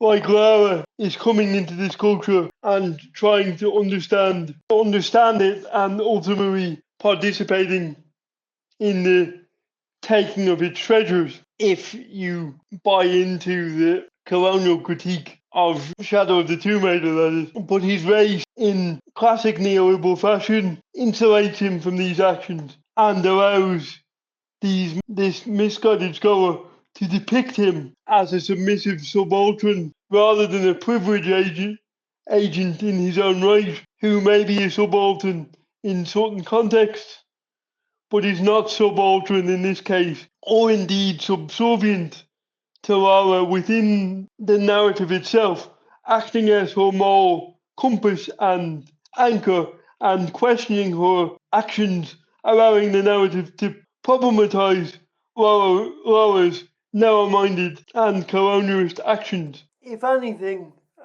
Jonah's race serves to mask his privilege in true neoliberal fashion, allowing him to put on the guise of victimhood.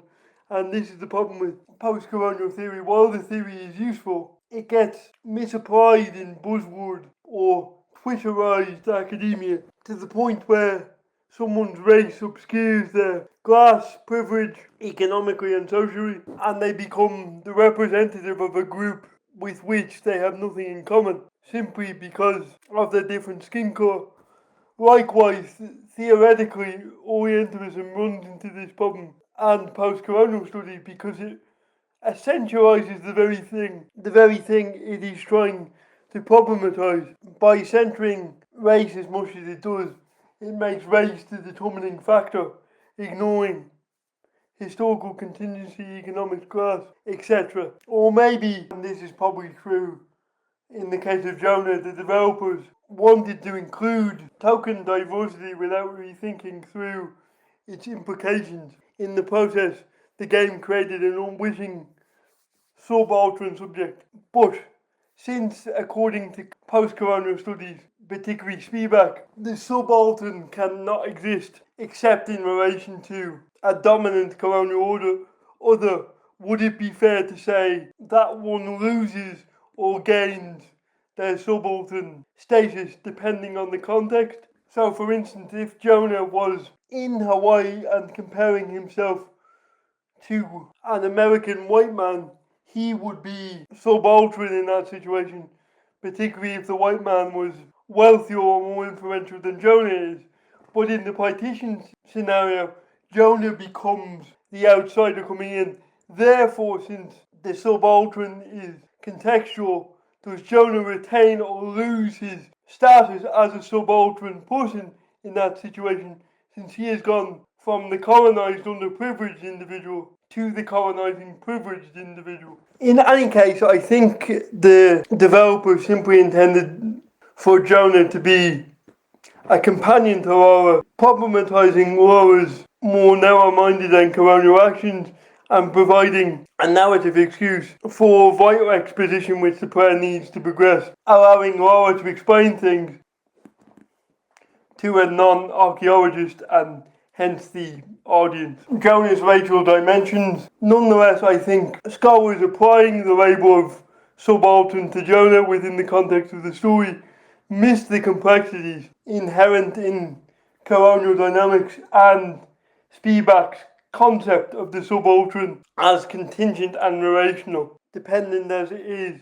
on context and interpersonal dynamics of class, race, and in its original Gramscian formulation, economics. All this means that while Tomb Raider is a useful and fun device to explore these concepts do not map as neatly on to Tomb Raider as some scholars would like to suggest. Lara Croft, standing in for and controlled by the player, continues to occupy this European position of hegemony and authority like Indiana Jones before her.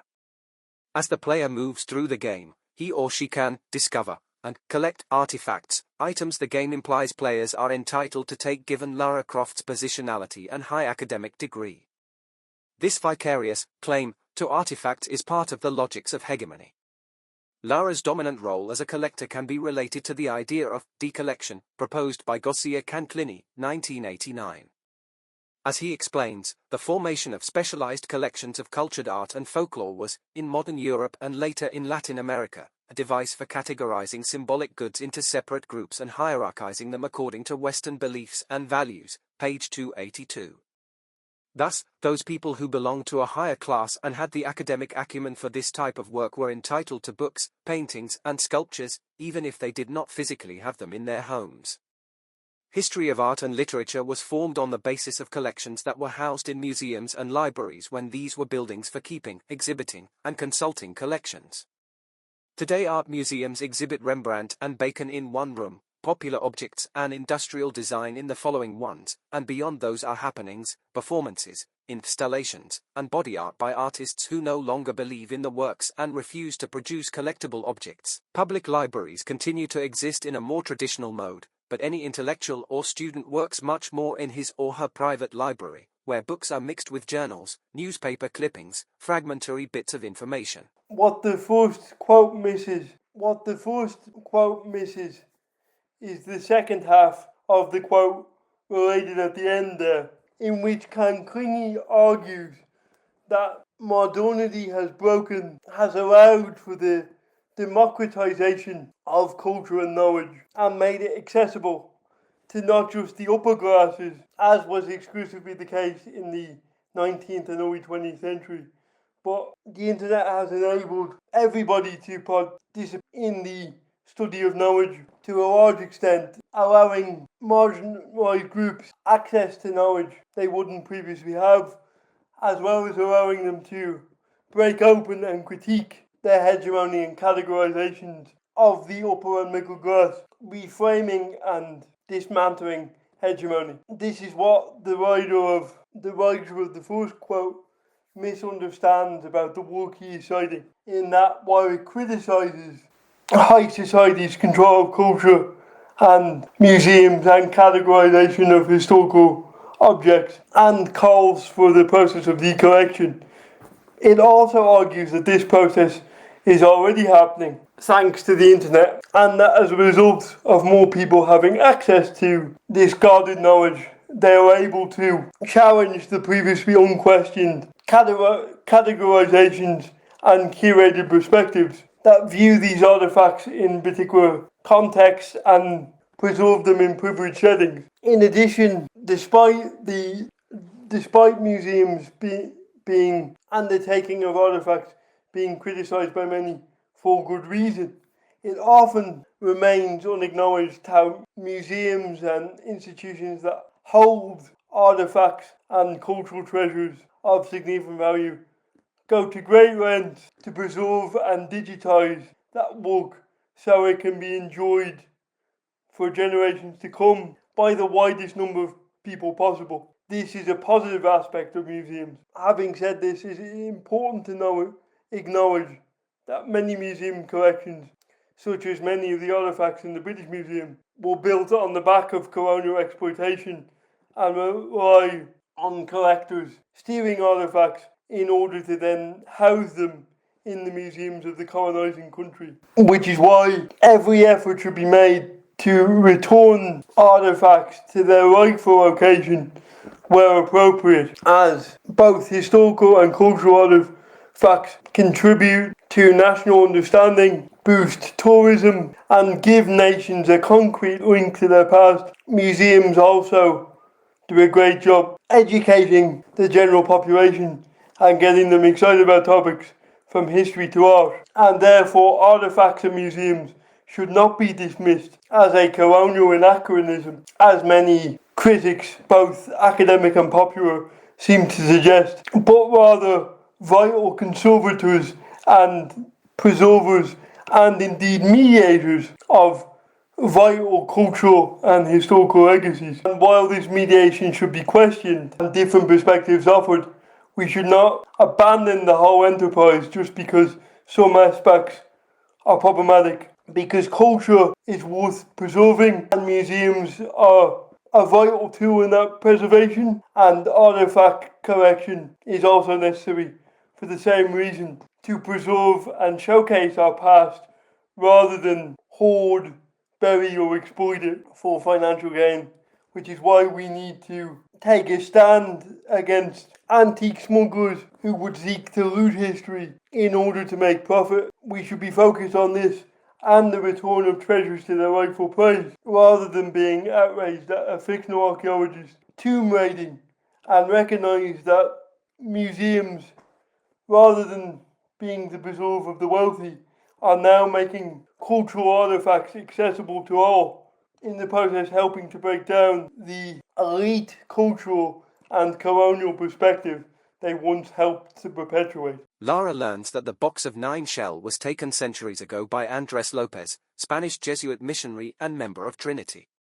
The section of the game here described takes place in a chapel and in underground catacombs, and perpetuates misconceptions about the Catholic Church, particularly drawing on Protestant propaganda regarding the Jesuits and the Spanish Inquisition. In 1614, just before the 30 Years' War began, the anonymous and scurrilous Monitor Secreta appeared in Krakow to become almost immediately one of the most influential sources of the black legend about the Jesuits. It was a small book that had a big impact and was published and republished in all the major vernaculars into the 20th century. A crude forgery, it purported to be secret instructions from the Superior General of the Society telling select members how to fleece widows of their fortunes, how to use confessional secrets to blackmail rulers, and how by these and other despicable means to climb to the pinnacle of political power. Refuted and denounced as soon as published, no other book, except possibly Pascal's Provincial Letters, so effectively poisoned opinion against the Jesuits. For centuries, thanks largely to sensational Protestant accounts, the Spanish Inquisition had a reputation as a bloodthirsty killing machine, with some estimates assigning tens of thousands of executions to it. Much to everyone's surprise, however, research in the late 20th century revealed just the opposite to be true, especially of the period that coincides with the so-called confessional age.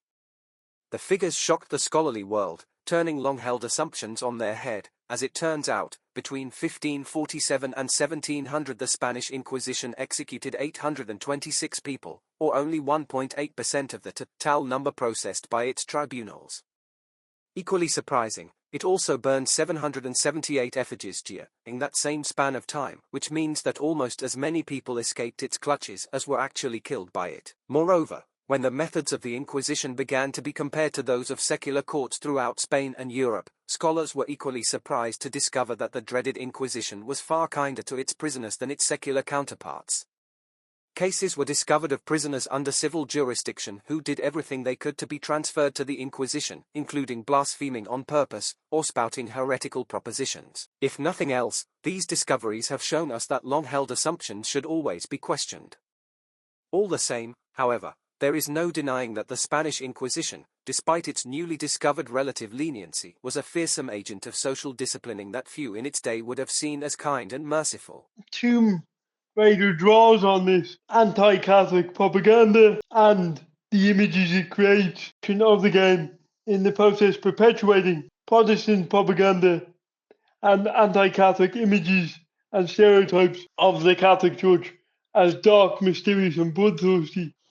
Images which continue to be popular thanks to the work of figures like Dan Brown, who perpetuate the image of the Catholic Church as a shadowy and bloodthirsty organisation harbouring hidden secrets. Dan Brown's pseudo-historical approach is immensely popular and gives a veneer of false credibility to his stories while perpetuating these misconceptions about the Catholic Church, which were mostly begun by Protestant propagandists. As while it is true that the Spanish Inquisition was an agent of social control that sought to compel religious uniformity in Spain following the Catholic reconquest of Spain, and with it the elimination of Muslim political influence from Spain, and Isabella, the leaders of the reconquest, sought to strengthen their hold on the country through religious uniformity, which, while not as violent as Protestant propagandists reported, as Carlos announced, it was still an unwelcome agent of social conformity that disrupted and flattened the diverse communities of particularly Muslims and Jews that had existed in Spain up to that point, and left many Jewish and Muslim Spaniards in the awkward position of converting to Christianity or facing exile. However, it's important to note that this desire for religious conformity, while seeming ruthless and intolerant to our modern ears, was not unusual in the Europe of the 16th century, with Queen Elizabeth likewise desiring that her subjects become Protestant and King James continuing the same policy. This principle was concretized, in fact, in the Treaty of Westphalia, where it was mandated that the king or queen subjects must follow their religion. This goes to show then that in the 16th century, the desire for religious unity and conformity was not unique to Spain, nor was Spain the only country enforcing draconian or heavy-handed methods to achieve this, as all rulers were sadly fearful of religious pluralization during the 16th century, as they struggled to cope with the instability which the Protestant Reformation caused, a topic which I must do a video on at some stage. Let me know if you'd like to see that in the comments. The black legend surrounding the Jesuits, on the other hand, is pure propaganda stemming from anti-Catholic Protestant polemic, it has to be said, and unease about the Jesuits' success and their innovative methods of preaching, education, doing theology, which were quite liberal for the time, as we will see in the next slide as we examine their approach to and protection of the Amerindian Indians of Paraguay. Jesuits developed the famous reductions, permanent settlements that were meant to protect the Indians from slave traders, teach them skills so that they might support themselves and pay the onerous taxes imposed by the government, and, finally, provide an atmosphere conducive to the practice of Catholicism. The third great controversy concerned the reductions in Paraguay. By 1767 there were 30 of them with a population of some 110,000 natives, especially the Guaran, in the territory of present-day Paraguay, Argentina, Bolivia, Uruguay, and Brazil. They were, as mentioned, overseen by a small handful of Jesuits. Protection of the natives from the raids upon them by Spanish and Portuguese slave traders was a primary motivation for the establishment of the reductions. But these unarmed settlements could not resist the armed attacks of the marauders, who prowled the jungles looking for natives to enslave. In 1628 the kidnappers devastated the area of Guaira, left intact only 2 of the 11 reductions, and reduced the original population from 100,000 to 12,000. In 1637 the Jesuit Antonio Ruiz de Montoya went to Madrid, where he was successful in obtaining royal permission to arm the natives, who then were able to defend themselves. The raids came virtually to an end. However, this expedient evoked fear in government circles of a potentially rebellious army, and in 1661 Philip V ordered firearms withdrawn from the reductions. The Jesuits obeyed, but when the raids began again with great devastation, the crown had to renew the permission. From that point forward all seemed well, but since the reductions operated virtually independently of the royal governors and even the hierarchy, those authorities resented them, envied their prosperity, and therefore wanted to wrest control from the Jesuits. As rumors spread that in the reductions the Jesuits operated secret gold mines and gunpowder plants, the pressure to intervene increased accordingly. Spanish settlers, moreover, resented the economic competition from the sale of products from the reductions, which operated much more efficiently than their competitors, and complained that the Amerindians were undertaxed. The crisis came in 1750. That year Spain and Portugal signed the Treaty of Madrid for an exchange of territory in America. This treaty, not particularly momentous in itself, initiated the process that led to the complete destruction of the Jesuit achievement in Latin America and was the first step leading to the suppression of the society itself. Located in the territory Spain ceded to Portugal were 7 reductions with about 30,000 natives. According to the treaty, the natives had to abandon their homes and move to Spanish territory. The Jesuits protested the injustice of the terms, the violation of the Indians' rights, and the virtual impossibility of such a massive movement of humanity through jungles and over rough terrain without serious loss of life. Their appeals failed. The Jesuits were now caught between obedience to the crown, whose position their superior general supported, and their commitment to the welfare of the Indians. When they finally attempted to get the migration moving, the Indians reacted with bitterness. When, in 1754, Spanish and Portuguese troops tried to seize the reductions, the Indians replied in kind and set off the so-called War of the 7 Reductions. Not until 1756 were the Indians defeated and the 7 reductions seized, which ultimately led to their dissolution. Quote demonstrates the Jesuits, contrary to their fictional portrayal in Rise of the Tomb Raider, rather than perpetuating colonialism, actually resisted it, as indicated by the establishment of the reductions, which by their very function resisted slavery and provided native peoples with a safe haven in which to live a dignified existence. The conflict of the reductions is in fact beautifully depicted in the film The Mission, which I highly recommend, as it has great performances from Robert De Niro, Jeremy Irons, and a beautiful score by Ennio Morricone, and visually depicts the period described in the quote above beautifully. The Jesuits were also at the forefront of interculturation in the 16th century, creatively adapting the Christian message to different cultures and places, melding native traditions and the Christian message together in a creative synthesis.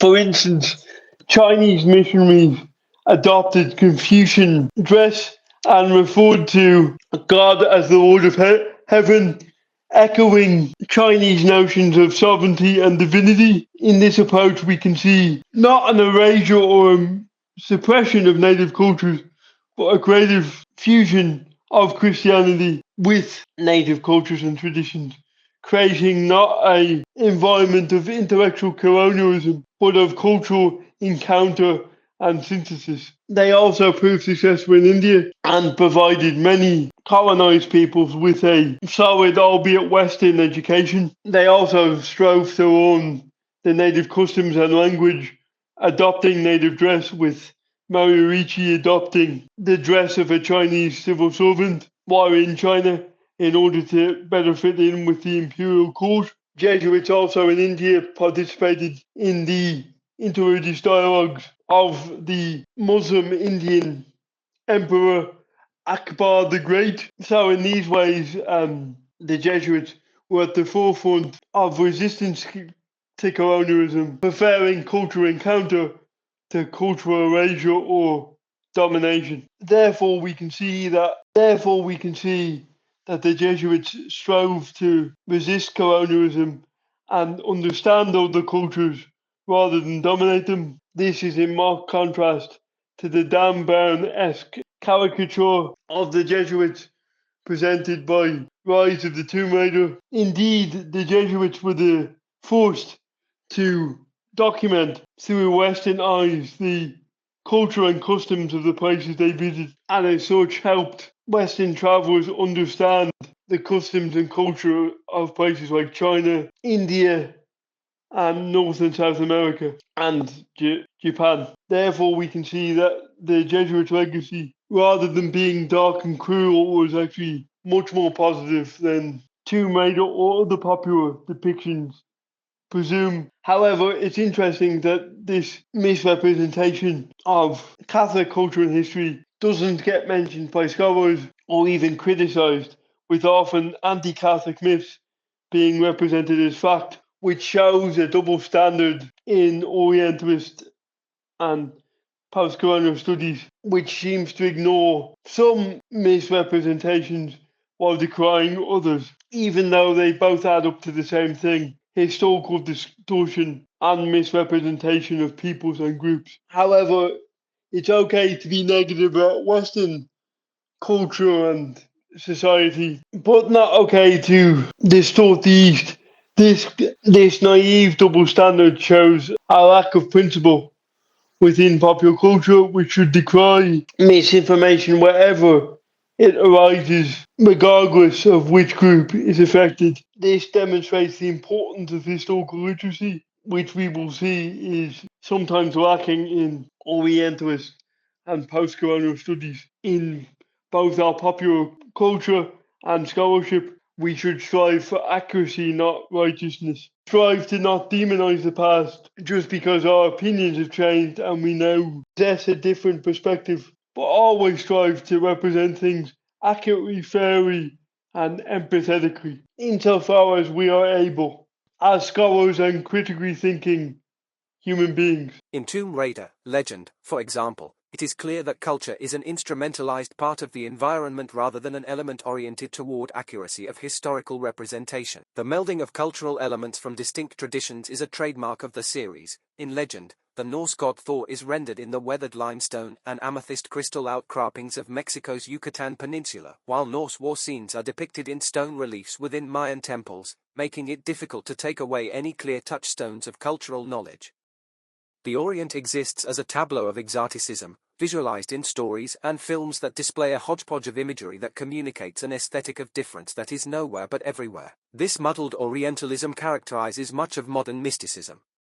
As one example, a Sufi practice listed in a meditation app is titled Kundalini Gong Breath Meditation 13. It is not Islamic, but in reality a Hindu Sikh Kundalini meditation, a perfect example of muddled Orientalism. This trend of muddled Orientalism in the Tomb Raider series continues into the reboot. For example, in Tomb Raider 2013, Lara picks up several artifacts from several different cultures, all who seem to have been marooned on the mysterious island or inhabited it at some point or other. While in Shadow of the Tomb Raider, Incan, Mayan, and Aztec cultures are conflated into an undifferentiated mass, forming an anachronistic and inaccurate whole. This muddled Orientalism even gets mentioned by one of the characters, who states that Lara is in Peru and they are Incan, not Aztec,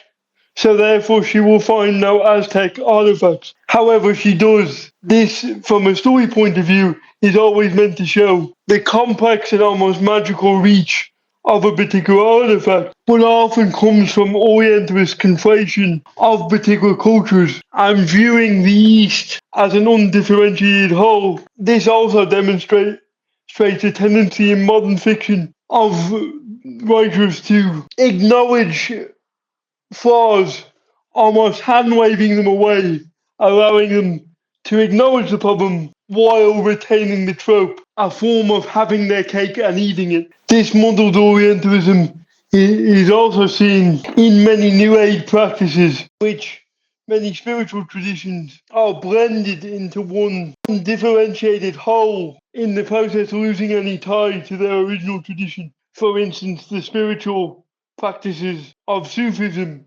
become unmoored from their Islamic context, or yoga becomes an exercise regime rather than a religious practice common to the origins of India, with various distinct variations. It is important to note that esotericism, from which modern spiritualism springs, has been around since the 19th century and therefore forms its own distinct tradition, albeit an eclectic one. The danger comes when we, in our globalized and very commercial age, take spiritual traditions out of their context and divorce them from any kind of spirituality, instead making them serve our own interests and those of the health and wellness industry. In the process, treating Eastern spirituality as an indistinct commodity for Western consumption and revivification. And while it is true that in our modern globalized age, many people are adopting many different spiritual practices and becoming religiously eclectic, nonetheless, the distinctiveness and rootedness of religious traditions needs to be preserved and cultural sensitivity maintained if we hope to have a productive dialogue and set these religions in their proper context. Therefore, muddled Orientalism is problematic because it conflates rather than educates and enlightens, often robbing religious traditions of their distinctiveness. Christian authors witnessing the Islamic conquests had scant interest in the learning, high culture, and frequent magnificence of the Muslims. Said fits comfortably among the literary analysts and historians that Nabil Muttar accuses of a post-colonial reading back through the 16th and 17th centuries when the Ottoman Turks, not England and France, were the successful imperialists of the moment. 168 in positing a homogeneous discourse of latent Orientalism, said sidesteps the unpleasant realpolitik of shifting alliances. From the fall of Byzantine Constantinople in 1453 until the lifting of the Siege of Vienna in 1683, the Ottomans held any latent dreams of European imperialism at bay. Where is the endemic East-West binary drive behind King Francis I preferring the magnificent Ottoman, infidel, Suleiman over rival Charles V, the Spanish-Ottoman peace treaty of 1580, or Queen Elizabeth's request for help from the Ottoman Sultan Murad III against the Spanish Armada in 1588? A historian would be prone to argue that Elizabeth's stately confrontation with Catholic Europe drove the English crown to seek trade and political alliances with the Ottomans, damned Turks though the clerics said they were. Literary critics, suggests Spiegel, have been accustomed to get their history second-hand and pre-packaged and have tended, in practice if not in theory, to treat it as unproblematic, something to be invoked rather than investigated. Edward Said's assertion that Christian authors had no interest in the high learning or culture of Islam is false and a misguided statement, as learning from the Islamic empires formed the basis of the 12th century Renaissance, and Greek learning preserved by Arab scholars was then translated in the 12th century into Latin, and this newly discovered Greek knowledge was then embraced by Christian scholars in Europe alongside the insights of Muslim and Jewish intellectuals who commented on this learning. This embrace of Islamic learning can be seen in the writings of Thomas Aquinas and Albert the Great, as well as Bonaventure. This embrace of Greek and Arab learning is what led to the 12th century Renaissance, which then led to the Italian Renaissance, which then led to the Enlightenment, which then led to the modern era. So, in fact, Western culture is based on an embrace and an interest in Islamic culture and wisdom, as Christian authors sought not only re-embrace the Greek knowledge they preserved, but also learned from their commentary and insight on these thinkers. Therefore, Said's statement demonstrates a historical ignorance on his part and neglects the deep history of cultural interchange between the West and the East and their shared academic and cultural legacies. So naivety on the part of said may stem from what Nabil Muttar has characterized as post-colonial theorists' tendency to read back the colonial situation into all historical times and places, ignoring the fact that, for instance, for most of history, Islam was the dominant world power and not subject to Western domination. Said also ignores the fact that many European powers sought to align themselves with the Ottomans in order to defeat their European rivals. For instance, Queen Elizabeth sought Ottoman support for England in its war with the Spanish Holy Roman Emperor. To this end, Elizabeth strengthened ties between the Muslim Ottomans and Protestant England, an alliance which is chronicled in the book This Oriental Isle. It shatters notions of a simple East-West binary. The notion of the East as perpetually under Western domination and subject to Western categorization. In this time of Muslim dominance, it was very often Muslim scholars who made equally strong assertions about barbaric or strange Europeans. Just see the Chronicles of Ibn Munkit from the period of the Third Crusade as an example. Therefore, we can see that postcolonial theorists are anachronistic in their analysis as they fail to take account of specific historical context. Simply reading the colonial paradigm back into all times and places, often where it's not applicable, ignoring the power and cultural influence of the great Middle Eastern, African, Asian, and South American empires in favor of a simplified and colonially convenient portrait of history that naturalizes the very colonial state of affairs they are trying to critique. In the end, post-colonial historians need to be more critical about how they use history, not just invoking it as a way to bolster their work, but actively critiquing and analysing history to see when the shift to the colonial moment took place. But Said, post-colonial theory, and Orientalism in particular, doesn't do this, as it would undermine Said's notion of a fixed and wholly negative view of the Orient and its eternal domination by the West, which is a product of Said's literary training rather than any historical investigation, as he is at once wrestling with history and at once, as we shall see, naturalizing and denigrating the Western literary canon. In summation, Said ignores the complexities of history and the superior strength of Muslim and Eastern empires for much of that history, instead preferring to anachronistically read the colonial narrative back into all times and places, in the process giving us this distorted view of the relationship between the West and the East. Marshall Hodgson, as a trained historian, has little sympathy for philologically driven Orientalism. It is absurd for scholars in Islamic studies to be sharing conferences with those in Chinese studies more readily than with those in medieval European studies. However, is that Marshall Hodgson does not fit Said's model of a guild member.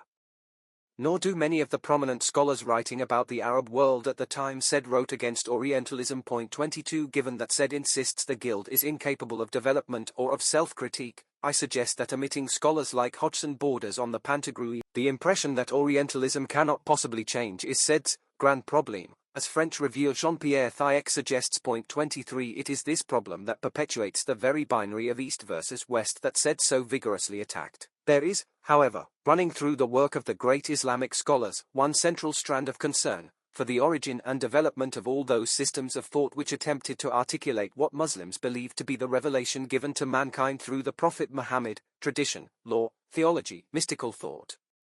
100 years of study of these matters have produced a body of work which cannot be regarded as badly done. There is in this work a cautious and careful use of original sources, an avoidance of unfounded generalization, a sense of the interrelations between intellectual movements and social and political events, and a feeling also for the quality of individual thinkers in so far as their works reveal them. The individual is not absorbed into a general concept in such detailed explorations of personal thought worlds as Louis Massinian's work on Al-Halai, Laust's on Ibn Taymiyyah, and Rittus on Farid al-Din Usiata. It is true that a general concept has shaped such work. It is that of Islam as a system of thought, seen in its relations to earlier systems, Greek, Christian, and Jewish. But this concept is not another form of the idea of the Orient, as Mr. Said has described it. It is Islam not seen as the reverse side of something else but in its specific nature, and this surely is a concept appropriate to the subject matter. Within the limits of this work, those whom the world calls Orientalists were not guilty of what Mr. Said calls Orientalism. Edward Said characterizes Orientalism as a body of knowledge perpetuated by a guild or group of scholars who are unwilling to change and learn. In the process, he leaves out the positive scholarly contribution made by some Orientalists to Islamic studies and neglects to mention the scholars who don't fit his narrative, such as Marshall Hodgson and Albert Harani, who made vital and very positive contributions to Islamic studies and viewed Islam and Islamic culture not in relation to the West, but as its own independent system of thought that both influenced and was influenced by Christian, Jewish, and Greek strands. Rather than viewing it in terms of an East-West binary, they sought to understand this rich tradition on its own terms. And while it is true that bad Oriental scholarship did exist, particularly in the writings of Edward Lane, Shadow Gibbon, Norval. This was written generally in the 18th and 19th centuries. It relied on a textual understanding of origin and culture, and very often came at other religions and cultures from a Christian and Western-centric perspective. This is not to say that good work wasn't done in this period as well, such as Anton Groen's translation of the Arabian Nights, for example, or the later work of Gertrude Bell and T.E. Lawrence, which said doesn't necessarily dwell on either to criticize it or praise it. Either way, the more positive contributions of scholars that would have described themselves as Orientalists, such as Hodgson and Annie, don't get included because they don't fit Said's narrative, which in a way reinforces the very East-West binary he's trying to critique, and ignores the intercultural engagement that these scholars had with Islam and the way in which they tried to enrich and complicate the West's understanding of the Middle East with their work. In the process, Said condemns the very high humanism he affirms so much in literature. The idea that scholarship can help us understand things better and appreciate the human experience more in all its complexity. But yet this high humanist bias, as we will see, comes up in his both reverence for and critique of the Western literary canon. In the end, Said gives a relevant, if one-sided, critique of the field of Orientalism, failing to acknowledge those Orientalist scholars who didn't buy into the binary essentialism present in the worst aspects of the field, and instead tried to produce well-researched and careful work that treated Islam and the Islamic world fairly and responsibly, and tried to discuss it on its own terms. In this way, Said erects a straw man which undermines his seemingly convincing and ultimately influential argument, as he tars every Orientalist wrongly with the same brush, and only chooses to focus on the worst culprits rather than those scholars who thought to do nuanced work in the field. In this sense, Said's work is rightly referred to by critics as polemical, as it lacks the considered nuance of a robust scholarly theory on occasion. Even for that part of the Orient actually covered by Said, his text shuts out the important role of Arab intellectuals in what Albert Aurani calls the liberal age, 331, as analyzed with critical insight by historians such as Aurani, Nikki Keddie, Malcolm Kerr, and Hisham Sharabi. 19th century Arab reformers did not systematically acquiesce to the West's presentation of superiority.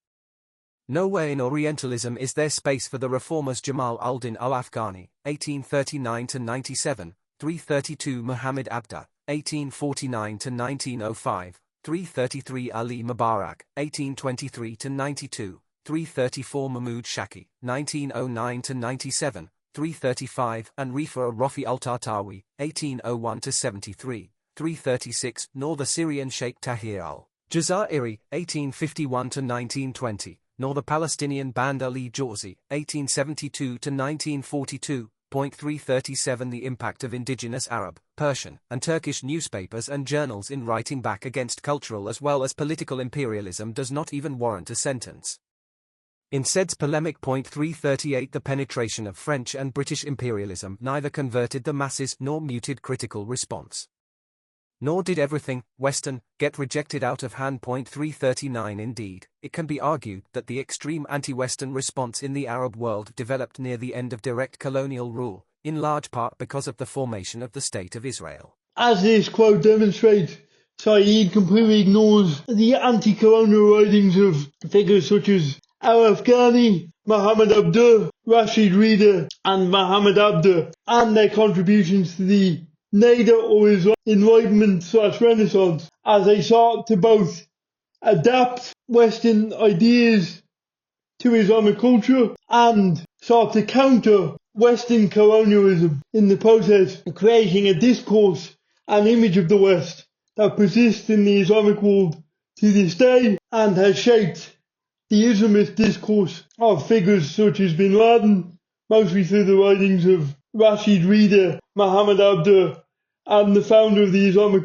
Brotherhood, Hassan al-Banna. By ignoring these thinkers, Said only tells half the story of Orientalism, as Muslim thinkers like al-Afghani sought to both modernize and preserve the traditions of the Islamic world and counter the positions of Orientalist scholars. In the process, as Mohammad Dabashi, Said's colleague, points out, creating a discourse counter to the Orientalist one that mimics some of its worst successes. This anti-West rhetoric can be seen most clearly in the speeches of Bin Laden and the head of ISIS, al-Baghdadi, as they flip and subvert Orientalist tropes about history, most notably the Crusades, and betray Western domination as a great evil that needs to be overcome, and Islam as a once dominant religion and cultural force whose glory days need to be recaptured. However, as we have said, in its initial stages, the nada and reflections of thinkers associated with it, such as al-Afghani, sought to incorporate Western ideas with Islamic culture before positions hardened and perspectives became more oppositional. By leaving out this aspect of Oriental discourse, said presents us with a false and myopic picture in which the Muslim world is a passive and silent participant in Western categorization and exoticization, which ignores the ways in which Arab intellectuals sought to counter colonial narratives while incorporating and challenging Western insights. This demonstrates the ahistorical nature of Orientalism and its historical blindness. In an act of retrospective historical projection, we find said tracing the origins of Orientalism all the way back to Homer, Aeschylus, Euripides, and Dante. In other words, Orientalism is not really a thoroughly modern phenomenon, as we thought earlier, but is the natural product of an ancient and almost irresistible European bent of mind to misrepresent the realities of other cultures, peoples, and their languages, in favor of Occidental self-affirmation, domination, and ascendancy. Here the author seems to be saying that European mind, from Homer to Karl Marx and A.H.R. Gibb, is inherently bent on distorting all human realities other than its own, and for the sake of its own aggrandizement. It seems to me that this manner of construing the origins of Orientalism simply lends strength to the essentialistic categories of Orient and Occident, representing the ineradicable distinction between East and West, which Edwards' book is ostensibly set on demolishing. Similarly, it lends the ontological distinction of Europe versus Asia, so characteristic of Orientalism, the kind of credibility and respectability normally associated with continuity, persistence, pervasiveness, and distant historical roots. This sort of credibility and respectability is, of course, misplaced and undeserved. For Orientalism, like so many other characteristically modern European phenomena and movements, notably nationalism, is a genuinely recent creation. Orientalism in reverse that comparative philological and linguistic studies prove the ontological superiority of the Oriental mind, the Arab mind, in this case, over the Occidental one. Orientalism and militant Islamism are thus the two sides of the same colonial coin, an ideology of domination versus an ideology of resistance, between the two of them crushing the multifaceted memory of Islam in its pre-colonial history. In this remarkable act of historical dialectics, in which Islam and the West was made evident and its two components became dialogically entangled, Islam was transmuted by the West that it opposed, as the West was corroborated by the Islam it had invented to rule. The dialectic was richly rewarding for the West, deeply calamitous for Islam. Commodification of Islam, when placed right next to this commodified West, was not the work of Orientalists alone. Muslim ideologues themselves, from Jamal al-Din al-Afghani, through Muhammad Abdur, down to Ali Shariati, were integral to this project, as neither Said nor any of his followers were even slightly interested in this contrapuntal, Said's own term, commodification of Islamic ideology, fixated as they have been, with the Western side of the dangerous delusion. I have been and I remain as much concerned with this commodification of Islam by the colonized minds of Muslims themselves as I am with the West, and thus my simultaneous attention to the commodified binary of Islam and the West. In the first half of the quote we heard, we can see how critics of Edward Said note his sometimes ahistorical approach to Orientalism, locating it in the writings of Greek and medieval thinkers, most notably Homer, Euripides and Dante. He does this, in my opinion, due to his comparative literature background and desire to grapple with and critique the images of the Orient presented by the Western literary canon, as we will discuss in a later section of this video. This blending of history and literature is misguided in my view, as it creates an absolutized and ahistorical portrait of both the West and the Orient, which neglects the more interesting and nuanced exchanges between the Western and Islamic worlds, as pointed out in all your slides, and paints an image of the West as a unified culture bent on dominating and misrepresenting every other culture but itself. This then creates a distorted view of Western culture as domineering, which again is ahistorical and ignores the cultural exchanges between, in this case, the Islamic world and the West, which I have noted. However, this ahistorical view of the West as a dominating force bent on colonization and distortion is still a prevalent idea within the more sloppy element of postcolonial studies, and indeed popular postcolonial discourse more generally, as seen in the glib critiques of the Tomb Raider series. The second quote we heard comes from Muhammad Dabashi and reiterates what I said in the previous talk about the Islamic reformers creating a discourse of resistance that simultaneously critiqued colonialism while becoming trapped in the very binary it was trying to critique. In this way, Dabashi views Islamism and Orientalism as two sides of the same coin. Islamism refers to the belief that Islam is a complete system and its laws, rules and customs should govern all political and social life. Islamism is most notably expounded by political groups such as the Muslim Brotherhood, as well as Islamic terrorist organizations such as Al-Qaeda and ISIS. Islamism mimics Orientalism as it sees itself as resisting Orientalist thinking and distortion of Islamic culture, while at the same time absolutizing the struggle between Islam and the West, ignoring the history of interchange between the West and Islam, and painting Islam as the underdog resisting Western domination, ignoring that for much of its history, Islamic countries dominated and were more culturally influential and powerful than Western ones. However, as stated on the previous slide, Said ignores the Islamist and Islamic side of this binary, instead focusing on the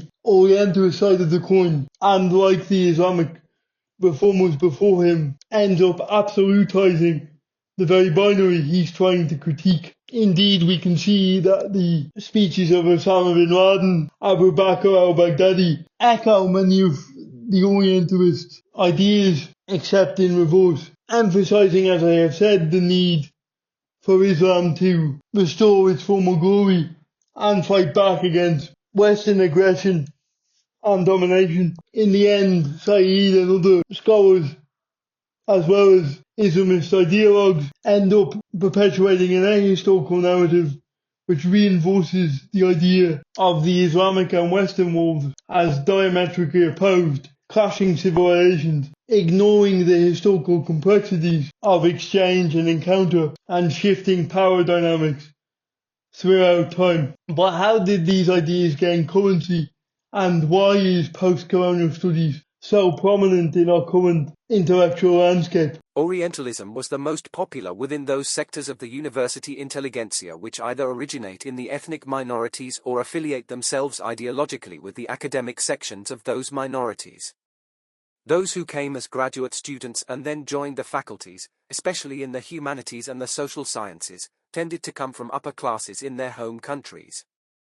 In the process of relocating themselves in the metropolitan countries, they needed documents of their assertion, proof that they had always been oppressed. Books that connected oppression with class were not very useful because they neither came from the working class nor were intending to join that class in their new country. Those who said that majority of the populations in Africa and Asia certainly suffered from colonialism, but that there were also those who benefited from it, were useless, because many of the new professionals who were part of this immigration themselves came from those other families, those other classes, which had been the beneficiaries. Among critiques that needed to be jettisoned, or at least greatly modified, were the Marxist ones, because Marxists had this habit of speaking about classes, even in Asia and Africa. What the upwardly mobile professionals in this new immigration needed were narratives of oppression that would get them preferential treatment, reserved jobs, higher salaries in the social position they already occupied, namely, as middle-class professionals, mostly male. For such purposes, Orientalism was the perfect narrative. When, only slightly later, enough women found themselves in that same position, the category of the third world female subaltern was found highly serviceable. I might add that this latter category is probably not very usable inside India, but the kind of discourse Orientalism assembles certainly has its uses. As this quote demonstrates, the discourse of Orientalism and the broader discourse of postcolonial theory provided a useful discourse for those middle-class scholars of colour from former colonial countries who sought to minimise their class privileges and instead focus on their racial otherness and difference as a disadvantage. The discourse of Orientalism also obscures the fact that some colonial subjects benefited from and collaborated with the colonisers in order to oppress those further down on the economic ladder than them. Orientalism ignores these colonial discourses and instead obscures class dynamics, presenting all colonial subjects as oppressed regardless of their class status. This meant that many scholars from former colonial countries could participate in the discourse of racial oppression and reap its rewards while ignoring their economic affluence. This also chimed with the hyper-individualization of the simultaneously emerging neoliberal capitalism championed by Reagan and Thatcher, which dismantled the economic structures of social democracy and ideologically discredited Marxist analysis, which led to a replacement of class with identity in wider left-wing and Orientalist and post-colonial discourse. And while much of the work of post-colonial studies and indeed aspects of Orientalism itself have been groundbreaking and vital in changing our perceptions of and making us look afresh at the dynamics of colonialism, in its worst excesses it tends to overemphasize race, obscure the nuances of class, history and colonial dynamics, and promote a naive standpoint epistemology which benefits the powerful and denigrates more than it educates. Although it is important to note that the earliest post-colonial theory, such as that put forward by Fanon, a Marxist intellectual from Algeria, did contain economic aspects and was deeply rooted in a combination of Western and indigenous reflection, in Fanon's case existentialism. So post-colonial theory can produce reflective and even positive insight. However, like all schools of thought, it does have its weaknesses and ideological excesses. And in the case of post-colonial theory and Orientalism, these are driven and shaped by our current economic situation and the broader historical context behind wealth and class mobility in colonial countries, which was ultimately gained through collaboration with colonial powers. And it is ultimately these blind spots of both Orientalism and colonial theory, as well as its utility in obscuring certain realities and enabling the mobility of certain individuals, which this section seeks to amplify and explain. But in my view, this utility of Orientalism is not intentional on the part of scholars, but simply a happy accident and a broader alignment of economics and culture, as these scholars needed a discourse that flattened colonial distinctions and chimed with the neoliberal realities in which they were working. Therefore, Orientalism and broader postcolonial theory were simply in the right place at the right time, riding the neoliberal wave, endorsing as it did hyper-individualization through its replacement of grass solidarity with individual racial oppression and discrimination, as well as reflecting the broader shift within both society and academia towards standpoint epistemology, i.e. an emphasis on personal experience to the exclusion of all other perspectives, which is an intellectual outgrowth, I believe, of seeing people as individual economic units, which neoliberalism promotes and cultivates, which obscures human interdependence in favour of individual pleasure and comfort. This then enables the individual's perspective to take precedence and indeed obscures the interconnectedness of societies. For more on this, see my eventual video on Jordan Peterson, where I argue that capitalism, not postmodern neo-Marxism, is responsible for the current quagmire of our intellectual and political discourse. Said's procedures of 1978 are radically anti-Foucauldian and are taken directly from the high humanist traditions of comparative literature and philology, which have shaped his narrative method as well as his choice of texts.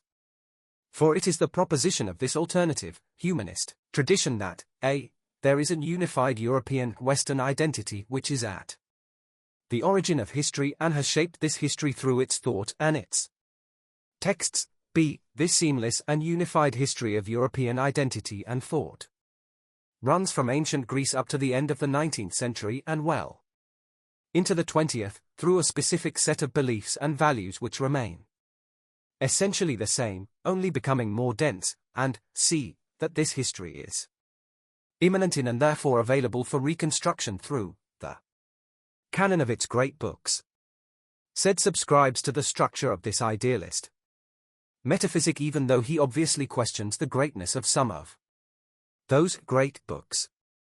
In other words, he duplicates all those procedures even as he debunks the very tradition from which he has borrowed them. As mentioned in previous sections of this video, Edward Said's background in comparative literature influenced his approach to Orientalism. This is most notably seen in the fact that he roots Orientalism within the Western canon, viewing it as beginning in the works of the ancient Greek poets Homer, Aeschylus, and Euripides, and continuing down into the works of Dante, Baudelaire, and Kipling. In this way, he adopts the assumptions of high literary humanism, which are idealistic and view the West as a continuous whole that stretches back from ancient Greece to the present day and is communicated in the great books of the Western canon: the Iliad, the Odyssey, the Divine Comedy, the Canterbury Tales, etc., etc. The problem with taking this approach to Orientalism is the fact that it is idealist and ahistorical and adopts the same approach to the West that Edward Said accuses Orientalism of taking to the East. Edward Said also subscribes to this idealist narrative. At the same time, he tries to use the critical tools of postmodernist philosophers such as Michel Foucault, who questioned ideas of the literary canon and challenged the grand narratives of Western history. This ultimately results in Edward Said endorsing the very thing he's trying to tear down, as he ultimately tries to rehabilitate and champion the very thing he's trying to critique, in the process neglecting some of the historical nuances of the relationship between the West and the East, as we have noted, in favour of an ahistorical literary idealism which sees the West and the Orient as fixed entities and becomes trapped by idealist narratives rather than deconstructing them in a true postmodernist fashion, in the end becoming trapped by the Western canon and viewing the West through distorted literary lenses, while at the same time tempting to be skeptical about the very thing he's endorsing, at once trying to deconstruct and uphold the Western literary canon, which ultimately leads to a self-defeating and contradictory intellectual exercise. However, Orientalism does take some good cues from the postmodern philosophy of Foucault, mainly its emphasis on how intellectual ideas can be shaped by political realities, in this case colonialism, and how knowledge is reinforced through repetition of ideas rather than factual accuracy. For instance, if an idea is repeated enough times, according to both Said and Foucault, it becomes an authoritative fact believed by scholars. And indeed, as Said points out, for many of the most unscrupulous Orientalists, particularly travel writers like the French Count and medievalist Chateaubriand, and adventurer translators like Richard Burton, who is most famous for translating the 1001 Nights or the Arabian Nights into English. There are experiences of the Orient and countries like Egypt and places like Jerusalem were more shaped by the books they read rather than what they actually saw on the ground. And then their accounts were influenced by the language of Orientalism, which then became authoritative in their own right and further reinforced Orientalist attitude. In short, they devised a restrictive language for describing the Islamic world, which betrayed it in literary rather than factual terms and painted it as eternal, unchanging, mystical, and eternally the same, filled with barbarous and uncivilized individuals. This then gave intellectual justification to the attitude of colonial administrators. So therefore, as Said shows, the economic and historical conditions influenced intellectual production and thinking on the East, which then helped reinforce colonial exploitation through its supposed scientific reflections on the Orient, all of which were rooted in an ahistorical, intellectual, and often literary conception of the East, which Said, through his focus on the literary aspect of Orientalism, falls into at the same time he's trying to deconstruct it, presenting an idealized and antagonistic West at the same time as he's trying to free the Orient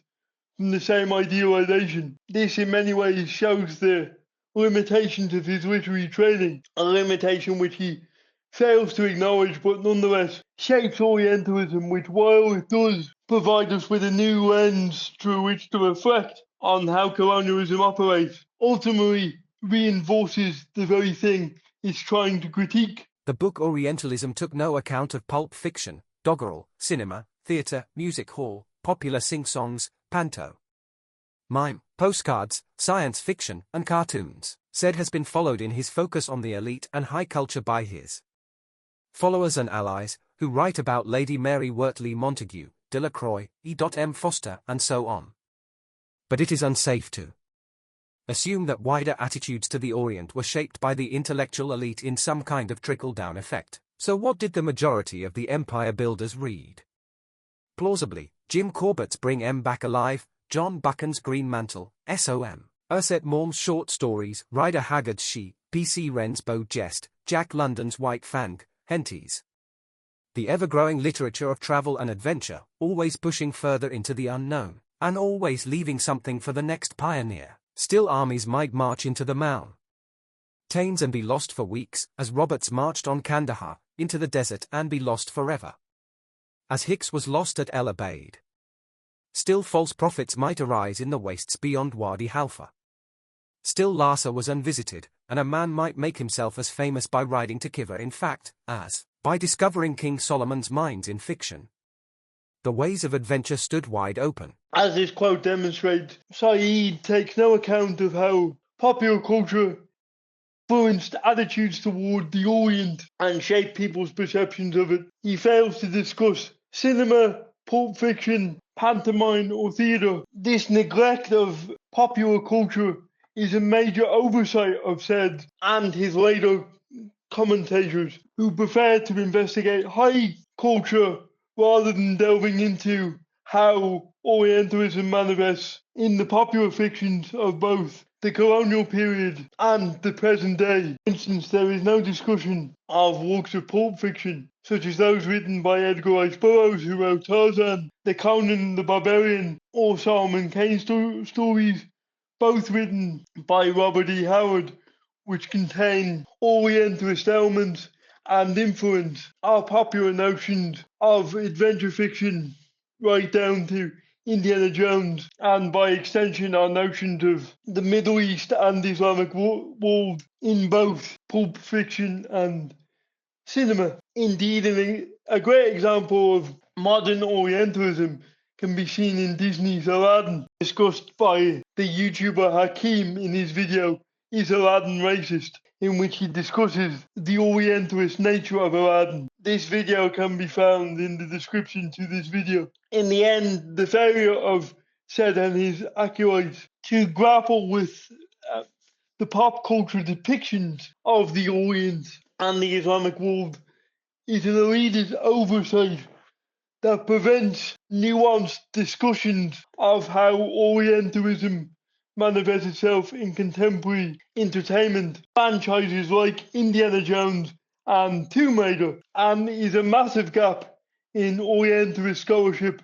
that has been noted but as of yet not really tackled sufficiently, as scholars are quick to condemn popular entertainment for containing Orientalist tropes but don't trace the origins of these tropes or where they come from sufficiently, in my view, as we shall see in the remaining sections of this video. Tomb Raider was influenced by Henry Rider Haggard's Alan Quatermain, Arthur Conan Doyle's The Lost World, 1912, the BBC's Doctor Who, and numerous film references including the Indiana Jones film franchise.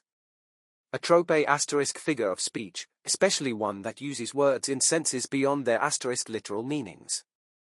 The theory of asterisk rhetoric has involved several disputed attempts to clarify the distinction between tropes, or figures of thought, and asterisk schemes, or figures of speech. Something such as an idea, phrase, or image that is often used in a particular artist's work, in a particular type of art, in the media, etc. Human-like robots are a classic trope of science fiction. The politician's speech was full of racist tropes. As we've seen from the quote we've just heard, a trope is a figure of speech, or more commonly seen as a narrative convention within a story, usually in the form of a common character type or story device, such as the handsome prince, the damsel in distress, the enemies to lovers trope, where people are initially rivals, but then come to realise they love each other.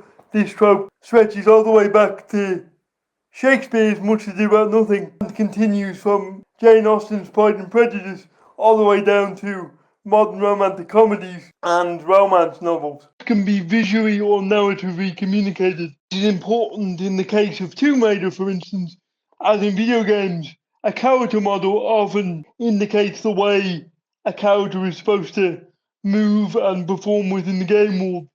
For instance, Lara Croft's balletic physique indicates the platform nature of the game, as well as her status as a no-nonsense adventurer, while Indiana Jones' hat and whip and leather jacket have become iconic and spawned many imitators. The outfit of the archetypical archaeologist stems from 19th century images of archaeologists such as Bernard Woolley and Howard Carter, adorned with pit helmets, which are also symbolic of colonial soldiers, as seen in the movies Zulu and The Men Who Would Be King. Indeed, the outfit of Indiana Jones is a reference to the outfit worn by Harrison Ford in the action-adventure film Treasure of the Incas, where Ford plays an Indiana Jones-like treasure hunter. This goes to show how Indiana Jones is informed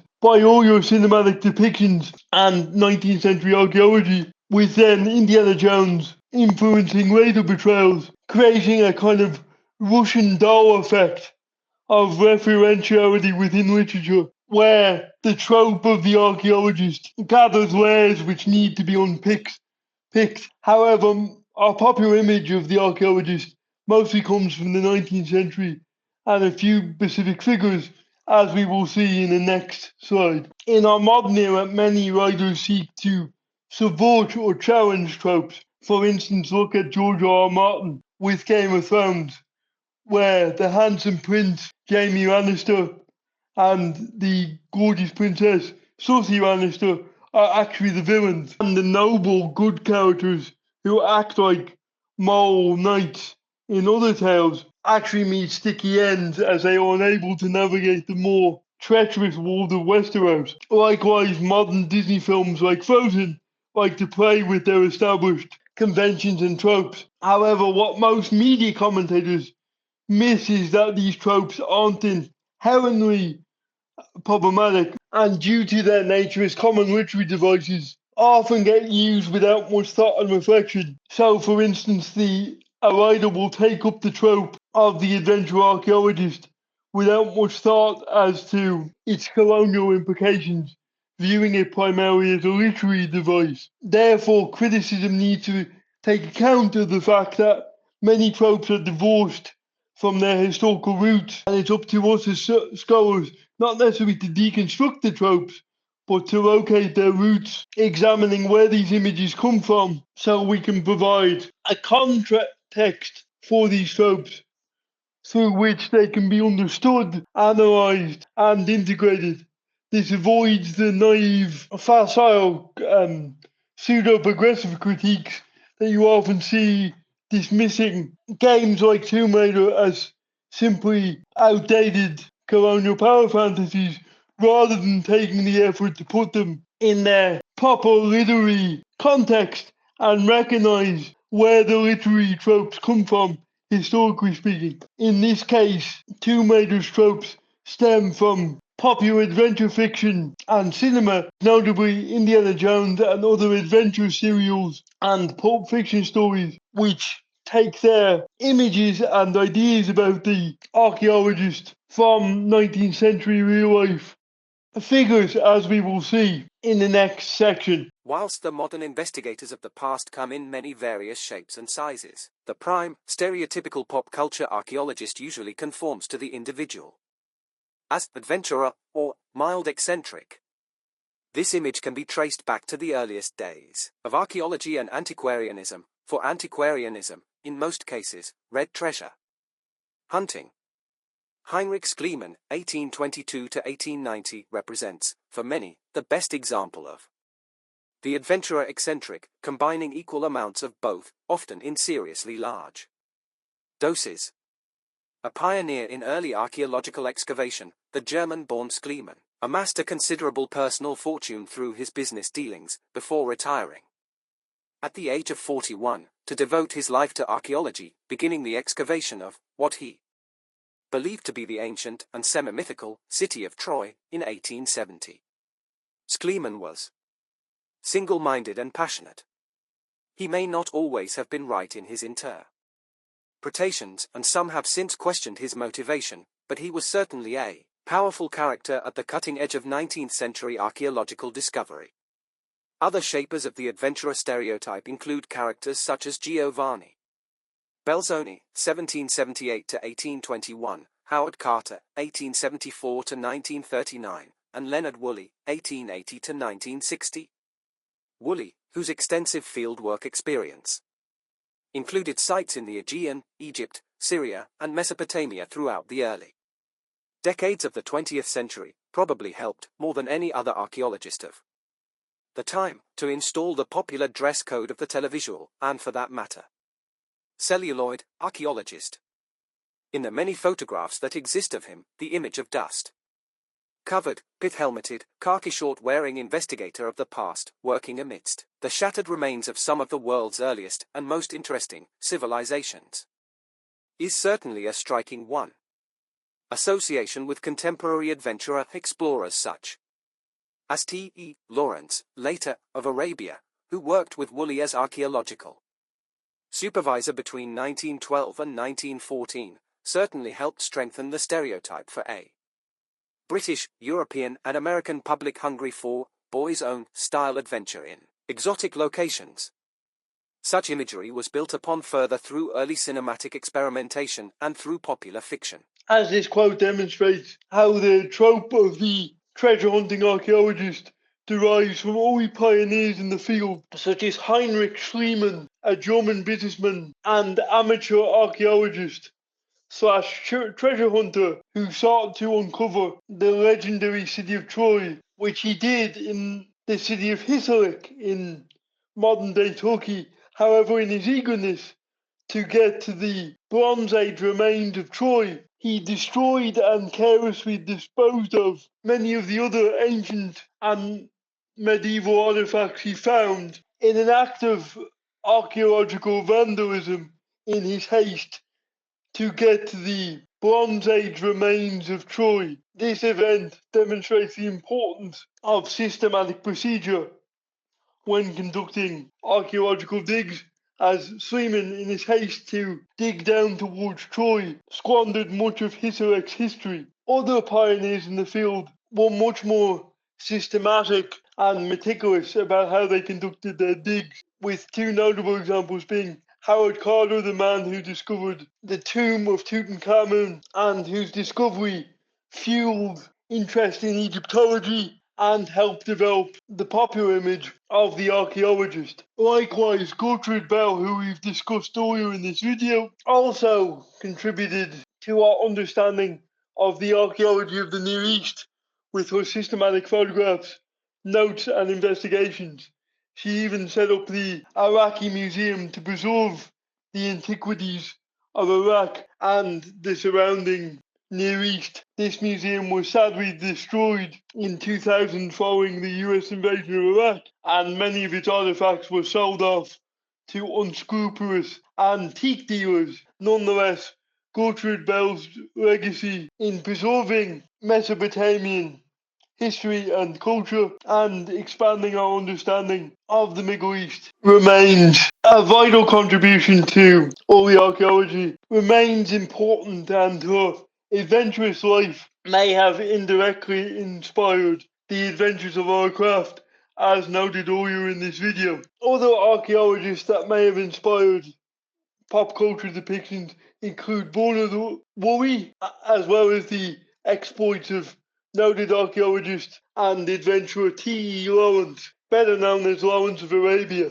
who, in addition to his archaeological work, also worked for British intelligence in Cairo and assisted the Arab Hashemite dynasty, now rulers of modern-day Jordan, in their fight against the Ottoman Turks during World War One. Figures like Indiana Jones were also inspired by treasure hunters and Egyptologists such as the Italian Giovanni Belzoni.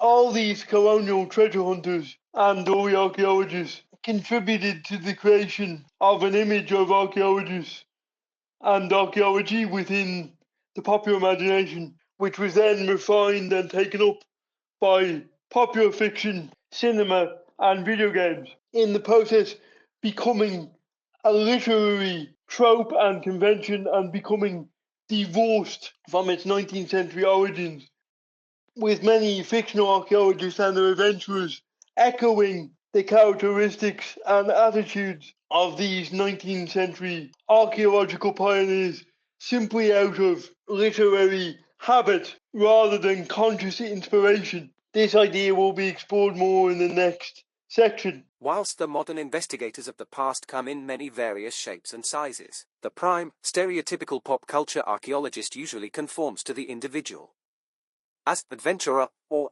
mild eccentric. This image can be traced back to the earliest days of archaeology and antiquarianism. For antiquarianism, in most cases, read treasure hunting. Heinrich Schliemann, 1822 to 1890, represents, for many, the best example of the adventurer eccentric, combining equal amounts of both, often in seriously large doses. A pioneer in early archaeological excavation, the German-born Schliemann amassed a considerable personal fortune through his business dealings, before retiring at the age of 41, to devote his life to archaeology, beginning the excavation of what he believed to be the ancient and semi-mythical city of Troy in 1870. Schliemann was single-minded and passionate. He may not always have been right in his interpretations, and some have since questioned his motivation, but he was certainly a powerful character at the cutting edge of 19th-century archaeological discovery.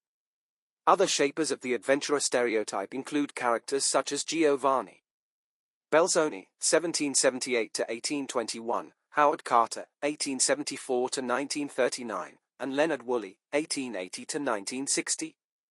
Woolley, whose extensive fieldwork experience included sites in the Aegean, Egypt, Syria, and Mesopotamia throughout the early decades of the 20th century, probably helped, more than any other archaeologist of the time, to install the popular dress code of the televisual, and for that matter, celluloid, archaeologist. In the many photographs that exist of him, the image of dust-covered, pith-helmeted, khaki short-wearing investigator of the past, working amidst the shattered remains of some of the world's earliest and most interesting civilizations, is certainly a striking one. Association with contemporary adventurer explorers such as T.E. Lawrence, later, of Arabia, who worked with Woolley as archaeological supervisor between 1912 and 1914, certainly helped strengthen the stereotype for a British, European, and American public hungry for boys' own style adventure in exotic locations. Such imagery was built upon further through early cinematic experimentation and through popular fiction. As this quote demonstrates, how the trope of the treasure-hunting archaeologist derives from early pioneers in the field, such as Heinrich Schliemann, a German businessman and amateur archaeologist slash treasure hunter who sought to uncover the legendary city of Troy, which he did in the city of Hisarlik in modern-day Turkey. However, in his eagerness to get to the Bronze Age remains of Troy, he destroyed and carelessly disposed of many of the other ancient and medieval artifacts he found in an act of archaeological vandalism in his haste to get to the Bronze Age remains of Troy. This event demonstrates the importance of systematic procedure when conducting archaeological digs, as Schliemann, in his haste to dig down towards Troy, squandered much of Hisarlik's history. Other pioneers in the field were much more systematic and meticulous about how they conducted their digs, with two notable examples being Howard Carter, the man who discovered the tomb of Tutankhamun and whose discovery fueled interest in Egyptology and helped develop the popular image of the archaeologist. Likewise, Gertrude Bell, who we've discussed earlier in this video, also contributed to our understanding of the archaeology of the Near East with her systematic photographs, notes and investigations. She even set up the Iraqi Museum to preserve the antiquities of Iraq and the surrounding Near East. This museum was sadly destroyed in 2000 following the US invasion of Iraq, and many of its artifacts were sold off to unscrupulous antique dealers. Nonetheless, Gertrude Bell's legacy in preserving Mesopotamian history and culture and expanding our understanding of the Middle East remains a vital contribution to early archaeology, remains important, and her adventurous life may have indirectly inspired the adventures of our craft, as noted earlier in this video. Other archaeologists that may have inspired pop culture depictions include Bernard Woolley, as well as the exploits of noted archaeologist and adventurer T.E. Lawrence, better known as Lawrence of Arabia, who, in addition to his archaeological work, also worked for British intelligence in Cairo and assisted the Arab Hashemite dynasty, now rulers of modern-day Jordan, in their fight against the Ottoman Turks during World War I. Figures like Indiana Jones were also inspired by treasure hunters and Egyptologists such as the Italian Giovanni Belzoni. All these colonial treasure hunters and early archaeologists contributed to the creation of an image of archaeologists and archaeology within the popular imagination, which was then refined and taken up by popular fiction, cinema, and video games, in the process becoming a literary trope and convention and becoming divorced from its 19th century origins, with many fictional archaeologists and their adventurers echoing the characteristics and attitudes of these 19th century archaeological pioneers simply out of literary habit rather than conscious inspiration. This idea will be explored more in the next section. The cinema adopted the popular fictions of colonialist writers like Kipling for India and Rider Haggard, Edgar Wallace and Edgar Rice Burroughs for Africa, and absorbed popular genres like the conquest fiction of the American Southwest. The Indiana Jones series recycled Rider Haggard and Kipling for the Reagan-Bush era, charmingly resurrecting the colonial adventure genre. Even the film's adolescent qualities recall the pubescent energies of imperial adventure tales for boys. Set in the 1930s, the very heyday of the imperial film, the series, like comic books, is premised on an imperialized globe, in which archaeology professors can rescue artifacts from the colonized world for the greater benefit of science and civilization. Indy operates with ease only in colonized countries, portrayed as ontologically corrupt, awaiting Western salvation. The series assumes an uncontested empire, with no trace of any viable anti-colonial opposition. The quotations ignore the fact, however, that the celluloid archaeologist is the protagonist in the drama whose foolishness is disturbing. The dead leads to horrifying supernatural situations. It is in the course of the quest for knowledge that the ignorance of the celluloid archaeologist initiates the unleashing of supernatural forces. The writer of the first quote that we heard is right to acknowledge the origins of Indiana Jones in adventure fiction and how the cinema borrowed from tales written by H. Rider Haggard and Kipling to create its own adventure stories, such as Gunga Din mentioned in the previous section. Indeed, Spielberg and Lucas with Indiana Jones sought to revive and breathe new life into the adventure serials they had grown up with. Indeed, Spielberg, Lucas, and their contemporaries, collectively known as the movie brats, sought to update and pay homage to classic film genres such as movie serials in the case of Indiana Jones, musicals, mobster films in the case of Godfather and Goodfellas.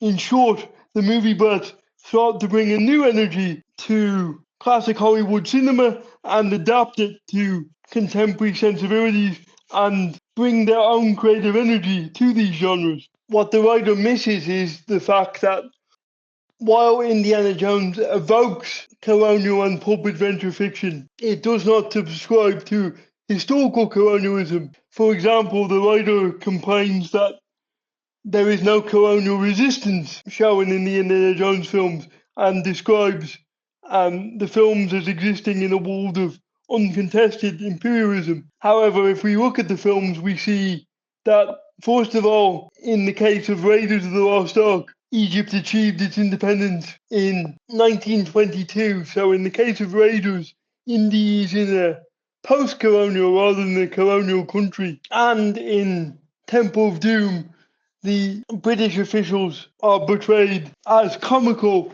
and later arrive to save our heroes, as well as being treated with contempt by the Indian official who mocks with courtesy the English tendency to take good care of their empire. As for Last Crusade, while the country the Canyon of the Crescent Moon is located in is never named, the movie was filmed in Jordan, so we can presume the Canyon of the Crescent Moon is meant to be somewhere around the Mesopotamian Middle East region, which by the time the film is set had been enjoying decades of independent, unstable rule in some places, with both Jordan and Iraq being created and given independence after World War I. So therefore, India is only in one colonized country, and the films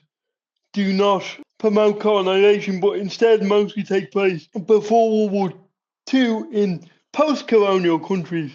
So therefore, the colonial resistance which the author says the film's upscale would not be taking place anyway. In addition to that, the occupiers that are present in the films, mainly the Nazis, in the original trilogy, at least, are staunchly resisted by India and his allies. And as Eyebrow Cinema, in his brilliant YouTube video, Indiana Jones, a symbol of Jewish vengeance, points out, are treated with utter contempt, both by the narrative and the cinematic language of the films, with Steven Spielberg employing slapstick visual language to demonstrate the Nazis' buffoonery and incompetence, in the process undercutting the usual cinematic language used to depict Nazis and other fascist groups, which borrows from the Nazi propaganda films of Leni Riefenstahl, subconsciously for much of its cinematic language. By using the cinematic grammar of comedy, Steven Spielberg not only breaks from the ways in which we traditionally see the Nazis depicted, but also undermines their power and authority, showing them as once villainous and incompetent. For more on this, again, see Eyebrow Cinema's excellent video on Indiana Jones, which I will link in the bibliography of this video. So therefore, the main colonial occupiers and villains of the films are portrayed as incompetent and bumbling, not just in the narrative, but also by the visual language of the film. The author also states that the cultures and countries that Indy visits are portrayed in their essence as fundamentally evil and in need of redemption. This flies in the face of the details which the films give us, as Indy has allies in these various countries who are not only willing to fight against the Nazis, but keen to protect their heritage. Example, Sarah in Raiders, an Egyptian digger, admittedly played by the English John Rhys Davies, albeit brilliantly, but what can you do? This is an example where it was literally acceptable in the 80s to cast a white actor to play an Egyptian person. But nonetheless, Sarah remains a key ally of Indy and a lovable titanic voice and personality who is proud of his culture and tries to defend it against the Nazis who want to uncover and abuse it. The villagers in Temple of Doom recruit Indy in their quest to get the village's children back, but also show him the value of keeping artifacts within communities, as he does not take the Shankara stones back to a museum, while the brothers of the cruciform sword in Indiana Jones and the Last Crusade are Arab men proud of their culture and heritage and sworn to defend the Grail from outside forces. These examples show how in the Indiana Jones movies, the cultures and countries that Indy visits are rich and complex with good and bad people in them who want to defend and protect their culture. Even if the example of Sarah shows that casting standards were different in the 80s when the films were made, nonetheless they show that these cultures are in fact rich, vibrant and complex and not corrupt in their essence, as the author of the first quote seeks to portray these films as suggesting. In fact, the opposite is true, as while the films contain Orientalist elements such as secret brotherhoods, brown face, native peoples, artifacts, mystical locations, magical heroes, they nonetheless give these character tropes dimension and likability, which lends them complexity and depth, at least the ones we meet. Furthermore, the Young Indiana Jones TV series educates and entertains as Indy, in his youth, forms more and varied allied ships and explores the country he visits with reverence, interest, and respect. So therefore, it can be said that the Indiana Jones franchise, while based on the tropes of colonial and adventure fiction, does not succumb to the more problematic elements of these tropes and is conscious about reframing them and giving the cultures it explores depth and dimension. Furthermore, the idea that the films are premised on an imperialized globe where artifacts can just be taken for the greater good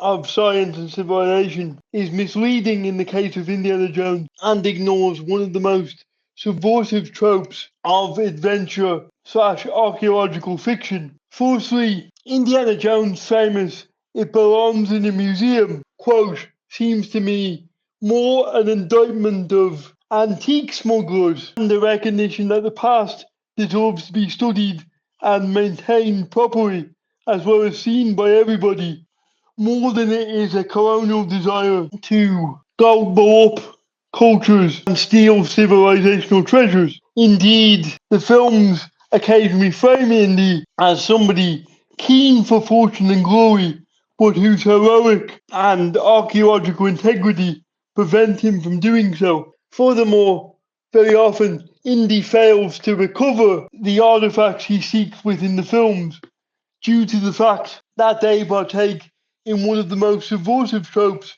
of adventure and archaeological fiction, as seen in the second quote, mainly the idea that disturbing the past triggers some unforeseen supernatural catastrophe which the hero must escape or solve / put right before the world ends. In this way, archaeological fiction subverts the idea that the past is something to be naively studied and taken for granted, and indeed the past defends itself. This idea of artifacts being cursed or powers being unleashed by meddling with the past has its roots in the mysterious deaths of the people connected with the find of Tutankhamun's tomb. However, in fiction and the Indiana Jones series in particular, it acts as an anti-colonial literary convention that humbles the hero and teaches us about the importance of preserving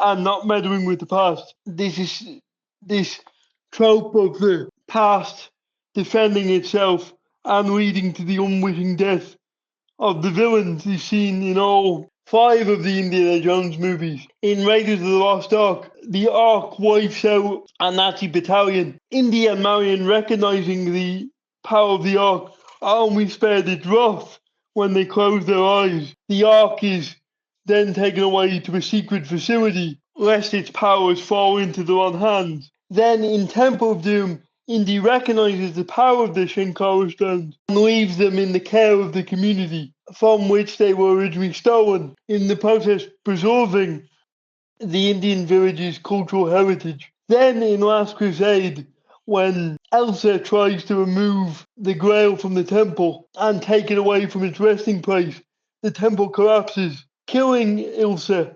Indy is only convinced to forego the artifact when his father reaches out to him, showing him that some things are more important than fortune and glory. Then in Kingdom of the Crystal Skull, the Russians underestimate the power of the titular object, and Kate Blanchett's villain is consumed by it. Then in Dial of Destiny, the villain played brilliantly by Mads Mikkelsen. It was a shame the script didn't give him more to do. And Indy misunderstand the purpose of the object they are seeking and get pulled into the past, where the villain meets an ugly end. In all these cases, the past is not naively up for grabs, but protects itself through its supernatural powers and confronts Indiana with the possibility that there is something more than scientific rigor and the idea that certain forces shouldn't be disturbed and the past should be preserved, not coveted or stolen. In this way, the films use a trope of archaeological and pulp fiction that directly militates against the colonial and early archaeological practice of taking artifacts and plundering the historical wealth of colonial cultures and ancient civilizations for personal wealth or imperial gain. In the end, the writer of the first quote seems eager to apply the theories of Orientalism to the Indiana Jones series without really studying the context of the source material very carefully, or recognizing that these literary conventions, while containing Orientalist images and themes, and in this way giving us a useful window into these topics of colonialism and Orientalism, don't necessarily endorse colonial perspectives, and indeed the genre of archaeological adventure fiction from its very conception, particularly in the trope of the uncovering of the past, unleashing a great evil, has been implicitly critical of the type of historical appropriation engaged in by Ori archaeologists and condemned by naive critics of both Indiana Jones and Tomb Raider, who clearly haven't read the source material and are just eager to apply their Orientalist theory in the broadest of brushstrokes without realizing that these Orientalist tropes have become conventions and in so doing have become literary cliches, echoing but ultimately divorced from their colonial origins. And even within the literary conventions themselves, there is a critique of their origins, though I do agree they have to be used with sensitivity. Even in Tomb Raider, the trope of the archaeologist's naive quest for knowledge leading to the end of the world is used in Shadow of the Tomb Raider when Lara unscrupulously takes an artifact, unleashing the Mayan apocalypse. This is then used to show Lara's blind obsession with archaeology and her destructive hunt for treasure. Indeed, in the Ori games, she's portrayed more as an anti-hero, while in the Legends series of games, she retrieves the artifact, but it costs her something personally in the process. In this way, both the Tomb Raider and Indiana Jones series narratively critique the idea that artifacts are just for the taking.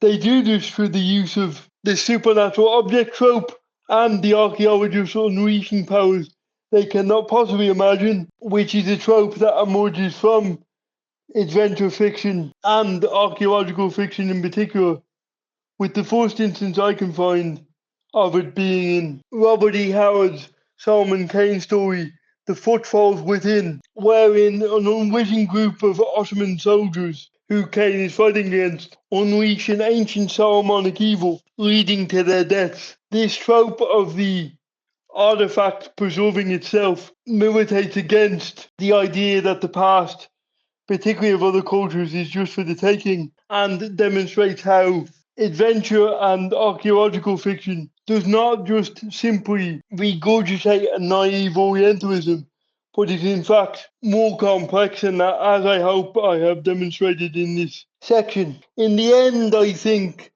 post-colonial scholars need to pay more attention to popular culture and actively engage with and analyse the work on its own terms before they simply engage in a naive reading of the texts, which simply condemns the surface Oriental images found in these stories and fails to investigate how these are utilized in the narrative and how the narrative views colonialism, for instance, in the case of Indiana Jones and Tomb Raider, instead preferring to simply use these stories as a thin hobby horse on which to put their often ahistorical and condemnatory theories. For instance, in this case, while the author of the first quote does engage in some really welcome theorization, as we shall see in the next section, she ultimately fails to truly analyze Indiana Jones, simply condemning it as a piece of frivolous Orientalism and trying to fit it into an Orientalist mold simply because of its tropes. As we have pointed out, have become more literary conventions divorced from their colonial context rather than a conscious part, rather than a conscious tool of a neo-colonial system as post-colonial theory and its more unscrupulous theoreticians would like to suggest. Western civilization, with the more liberal universities insisting on token study of other civilizations. And even Western civilization is usually taught without reference to the central role of European colonialism within capitalist modernity. So embedded is Eurocentrism in everyday life, so pervasive that it often goes unnoticed. The residual traces of centuries of axiomatic European domination inform the general culture, the everyday language, and the media, engendering a fictitious sense of the innate superiority of European-derived cultures and peoples expose the unthinking, taken-for-granted quality of Eurocentrism as an unacknowledged current, a kind of bad epistemic habit, both in mass-mediated culture and in intellectual reflection on that culture. In this sense, we want to clear Eurocentric rubble. I agree with some of this quote. For instance, I think the author is right to assert that we need to move beyond a kind of lazy Eurocentrism, which presumes the European perspective as the only perspective. Nonetheless, I think all cultures can develop a kind of narrow perspective. In other words, you can have Arab centrism, Chinese centrism, not just Eurocentrism. So all cultures need to make an effort to be US insular and expand their horizons. I do think, however, within a Western storytelling context that we need to be mindful of the tropes we use and less lazy about employing them, not just regurgitating the same old tired formulas without thought and consideration. And in light of the post-colonial criticism that has developed since the 60s, be more cognizant of how we use tropes and reflective about them. Like, for instance, you can't just use the same tropes and concepts that underpin the old adventure stories and call it a day. At the same time, scholars need to be aware that while these tropes have Orientalist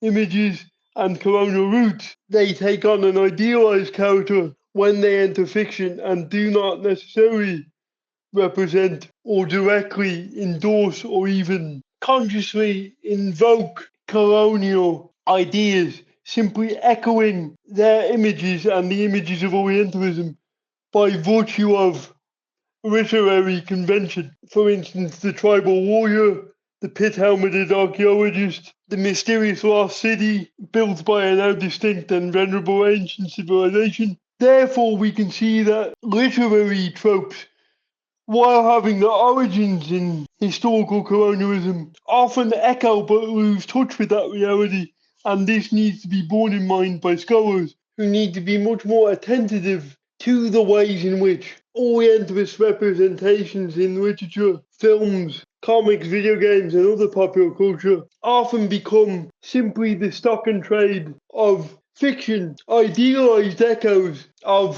colonialist and Orientalist ideas and concepts, often which are used unthinkingly without any malice or bad intent, meant to evoke a genre rather than endorse a colonial perspective. This involves a recognition on the part of post-colonial theory and those who subscribe to said Orientalism in particular, of the difference between literature and history, which said theory, due to its background, often conflates, leading to a distortion of the historical and an idealization of the colonial. As said before, many post-colonial scholars will read back the colonial situation into all times and places, universalizing the colonial dynamics of the 18th, 19th, and early 20th century and applying them across the board to all West-East encounters, which, as we know, is a historically inaccurate perspective, as I hope I have demonstrated in this video. Nonetheless, we can see that many writers and artists are leaving Orientalist tropes behind and breaking out of the unthinking Eurocentrism mentioned in the quote above. An example of this is the video game Assassin's Creed Mirage, which is set in 9th century Baghdad during the anarchy at Samarra, a period of civil war within the Islamic Golden Age. The game reflects the diversity of the Islamic Empire at the time and follows Bassem ibn Yusuf, an Arab Muslim figure who joined the Templars. Arabic is spoken frequently, and the game is grounded in the history of the time rather than Orientalist tropes. However, the setting remains underutilized slightly and is weighed down by the series' overarching Da Vinci Code style plot. However, this narrative is simply par for the course for the series and contains no Orientalist elements. The game instead strives to faithfully recreate Baghdad of the 9th century and its culture and customs, and in so doing gives us the opportunity to play around in and become rooted in and engrossed by 9th century Baghdad. This emphasis on history rather than literary convention helps the game avoid the Orientalist tropes of other games and deliver a respectful and historically accurate, if at times underdeveloped, portrait of this time and these characters, as it spends more time focusing on the overarching plot of the series rather than the individual historical rooted story it's trying to tell. Nonetheless, this shows that strides are being made in the right direction. And even the new Indiana Jones game, Indiana Jones and the Great Circle, features characters speaking in their own languages and has Indy working with allies to preserve their cultural heritage and stop the Nazis from enacting their plans. All this demonstrates a cultural sensitivity on the part of the developers, but also shows how the series seeks to expose people to different cultures and customs in a fun but respectful manner, as seen in both the mainline films, as I have argued, and also the Indiana Jones adventures. In this way, Indy may partly invoke the archaeological adventurers of old with all their 19th century connotations, but ultimately provides us with an entertaining story that gives more depth to what have been assumed to be Orientalist archetypes. And even within the archaeological tropes, as we have seen, there are often warnings and anti-colonial critiques about not disturbing the past baked into the genre itself. So in the end, it's more complicated than most scholars realise, and they need to be more nuanced in their judgments and conscious of the nuances of what they're critiquing rather than simply applying their theories in a broad brush fashion. In the end, video games are using their increased technical capabilities since the original Tomb Raider to tell more complex stories that don't rely on tired old tropes, but instead present characters with dignity and nuance and avoid some of the pitfalls of the more Orientalist tropes, as I hope I have explained with reference to Assassin's Creed Mirage and Indiana Jones and The Great Circle, which are two great games and an example of giving us a fully realised world that avoids many of the Orientalist cliches which Edward Said criticised in his book, and shows how post-colonial studies and post-colonial critique have informed the attitudes of writers and artists. However, I think scholars are still too quick to judge and ignore the fact that using a trope does not inherently mean you endorse colonialism, even though that trope may echo Orientalist images or ideas. Instead, we need to acknowledge the idealized character of literature and the fact that tropes and concepts morph and change and can often critique that which they historically reference, as we have seen. Other examples of kind of post-colonial subversions include works such as Big Trouble in Little China, in which the American presumed hero is in fact an idiot, while his Chinese sidekick is the real hero of the story that defeats the villain. So there are ways in which filmmakers and artists are challenging the presumed Eurocentric and colonial assumptions of genre tropes established in the 18th, 19th, and early 20th centuries, and doing so in entertaining and non-polemical ways. It is up to post-colonial scholars to recognize this and recognize the flaws in both Orientalism and post-colonial studies at large, which, while it has and continues to provide valuable reflections on the historical experience of colonialism and its effects, ultimately in some of its forms remains stubbornly ahistorical, and in the case of Orientalism, conflates history and literature, as we have seen, while also providing us with a valuable account of how academic discourse facilitated and maintained empire through repetition of certain assumptions and beliefs, which narrowed rather than expanded Westerners' understanding of the East and the Orient in particular. It is important, however, that post-colonial scholars don't do this in reverse and treat the West as an corrupt and undifferentiated absolute and read back mistakenly colonial encounters across all times and places, reinforcing the notion of clashing civilizations and ignoring the moment of encounter in favor of a simplistic colonial narrative that reinforces racial privilege and oppression. This is lazy scholarship and is what has led to the dismissal of post-colonial studies both by some within and the majority without the university. This lazy scholarship is compounded further when it is taken up by those with a minimal grasp of these theories and their nuances in the form of what I like to call buzzword academia. This often takes the form of exchanges on Twitter where people will invoke colonial theories such as Orientalism as fancy buzzwords to stop arguments, or when critics such as those of the two major series make facile critiques accusing the two major series and other franchises such as the Indiana Jones series of Orientalism and colonialism, dismissing these franchises out of hand rather than engaging with their content or the theories they're invoking to criticize them. So, in summary, both scholars and critics need to be more cognizant of how different art forms and mediums utilize and evoke colonial or Orientalist themes and images. In common cases, they employ them because they are part of literary tropes common to a specific type or atmosphere of story which the artist is trying to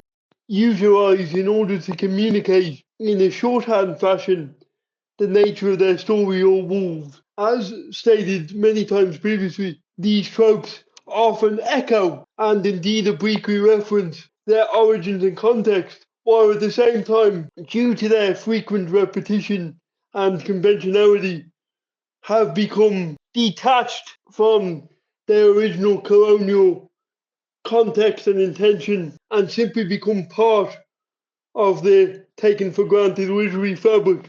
It is therefore the responsibility of scholars and critics to explore these tropes, locate their historical roots, but also recognize how the tropes have taken on a different meaning and dimension in their literary form and do not necessarily thereby endorse or communicate the attitude of their colonial roots. In other words, literary tropes need to be treated as literary devices that evolve over time and whose meanings change. By all means, we can use these tropes to investigate issues of colonialism and representation, as both the concept of Orientalism and this very video does. But we need to be careful to distinguish between history and literature as two different things and recognize that literary tropes change over time and evoke their own meanings, which usually are referential to other literature as well as obliquely historical and colonial roots. Again, critics and post-colonial theorists need to be cognizant of this history before they simply condemn artistic works for utilizing these tropes, which may, in the mind of the artist, have a priori literary intent or function, meant to invoke pulp adventure, for instance, rather than endorse colonialism. However, as my two examples of Assassin's Creed Mirage and Indiana Jones and the Great Circle show, video game developers are taking steps to tell more complex and culturally sensitive stories that still remain entertaining while not falling into the cliched tropes associated with colonial adventure fiction or Orientalism. Critics and post-colonial theorists, I think, need to acknowledge these positive attempts to engage with and represent other cultures with dignity. Western civilization, with the more liberal universities insisting on token study of other civilizations. and even Western civilization is usually taught without reference to the central role of European colonialism within capitalist modernity. So embedded is Eurocentrism in everyday life, so pervasive, that it often goes unnoticed. The residual traces of centuries of axiomatic European domination inform the general culture, the everyday language, and the media, engendering a fictitious sense of the innate superiority of European-derived cultures and peoples expose the unthinking, taken-for-granted quality of Eurocentrism as an unacknowledged current, a kind of bad epistemic habit, both in mass-mediated culture and in intellectual reflection on that culture. In this sense, we want to clear Eurocentric rubble. I agree with some of this quote. For instance, I think the author is right to assert that we need to move beyond a kind of lazy Eurocentrism, which presumes the European perspective as the only perspective. Nonetheless, I think all cultures can develop a kind of narrow perspective. In other words, you can have Arab centrism, Chinese centrism, not just Eurocentrism. So all cultures need to make an effort to be US insular and expand their horizons. I do think, however, within a Western storytelling context that we need to be mindful of the tropes we use and less lazy about employing them, not just regurgitating the same old tired formulas without thought and consideration. And in light of the post-colonial criticism that has developed since the 60s, be more cognizant of how we use tropes and reflective about them. Like, for instance, you can't just use the same tropes and concepts that underpin the old adventure stories and call it a day. At the same time, scholars need to be aware that while these tropes have Orientalist images and colonial roots, they take on an idealized character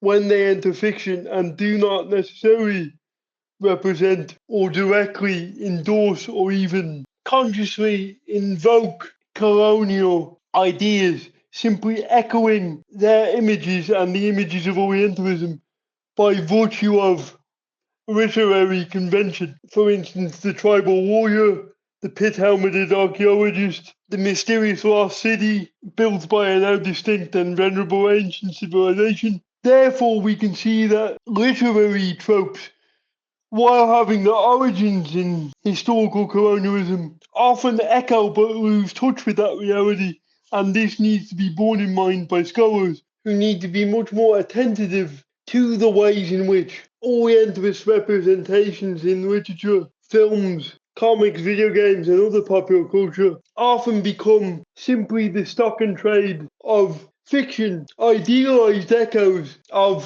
colonialist and Orientalist ideas and concepts, often which are used unthinkingly without any malice or bad intent, meant to evoke a genre rather than endorse a colonial perspective. This involves a recognition on the part of post-colonial theory and those who subscribe to said Orientalism in particular, of the difference between literature and history, which said theory, due to its background, often conflates, leading to a distortion of the historical and an idealization of the colonial.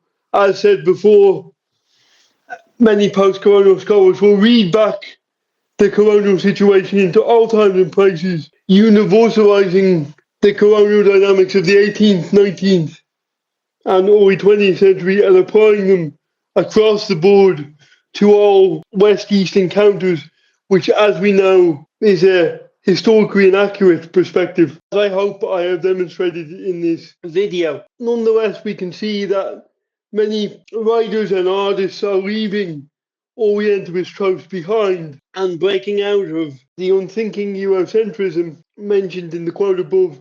An example of this is the video game Assassin's Creed Mirage, which is set in 9th century Baghdad during the anarchy at Samarra, a period of civil war within the Islamic Golden Age. The game reflects the diversity of the Islamic Empire at the time and follows Bassem ibn Yusuf, an Arab Muslim figure who joined the Templars. Arabic is spoken frequently, and the game is grounded in the history of the time rather than Orientalist tropes. However, the setting remains underutilized slightly, and is weighed down by the series' overarching Da Vinci Code style plot. However, this narrative is simply par for the course for the series and contains no Orientalist elements. The game instead strives to faithfully recreate Baghdad of the 9th century and its culture and customs, and in so doing gives us the opportunity to play around in and become rooted in and engrossed by 9th century Baghdad. This emphasis on history rather than literary convention helps the game avoid the Orientalist tropes of other games and deliver a respectful and historically accurate, if at times underdeveloped, portrait of this time and these characters, as it spends more time focusing on the overarching plot of the series rather than the individual historical rooted story it's trying to tell. Nonetheless, this shows that strides are being made in the right direction, and even the new Indiana Jones game, Indiana Jones and the Great Circle, features characters speaking in their own languages and has Indy working with allies to preserve their cultural heritage and stop the Nazis from enacting their plans. All this demonstrates a cultural sensitivity on the part of the developers, but also shows how the series seeks to expose people to different cultures and customs in a fun but respectful manner, as seen in both the mainline films, as I have argued, and also the Indiana Jones adventures. In this way, Indy may partly invoke the archaeological adventurers of old with all their 19th century connotations, but ultimately provides us with an entertaining story that gives more depth to what have been assumed to be Orientalist archetypes. And even within the archaeological tropes, as we have seen, there are often warnings and anti-colonial critiques about not disturbing the past baked into the genre itself. So in the end, it's more complicated than most scholars realize, and they need to be more nuanced in their judgments and conscious of the nuances of what they're critiquing rather than simply applying their theories in a broad brush fashion. In the end, video games are using their increased technical capabilities since the original Tomb Raider to tell more complex stories that don't rely on tired old tropes, but instead present characters with dignity and nuance and avoid some of the pitfalls of the more Orientalist tropes, as I hope I have explained with reference to Assassin's Creed Mirage and Indiana Jones and The Great Circle, which are two great games and an example of giving us a fully realised world that avoids many of the Orientalist cliches which Edward Said criticised in his book, and shows how post-colonial studies and post-colonial critique have informed the attitudes of writers and artists. However, I think scholars are still too quick to judge and ignore the fact that using a trope does not inherently mean you endorse colonialism, even though that trope may echo Orientalist images or ideas. Instead, we need to acknowledge the idealized character of literature and the fact that tropes and concepts morph and change and can often critique that which they historically reference, as we have seen. Other examples of kind of post-colonial subversions include works such as Big Trouble in Little China, in which the American presumed hero is in fact an idiot, while his Chinese sidekick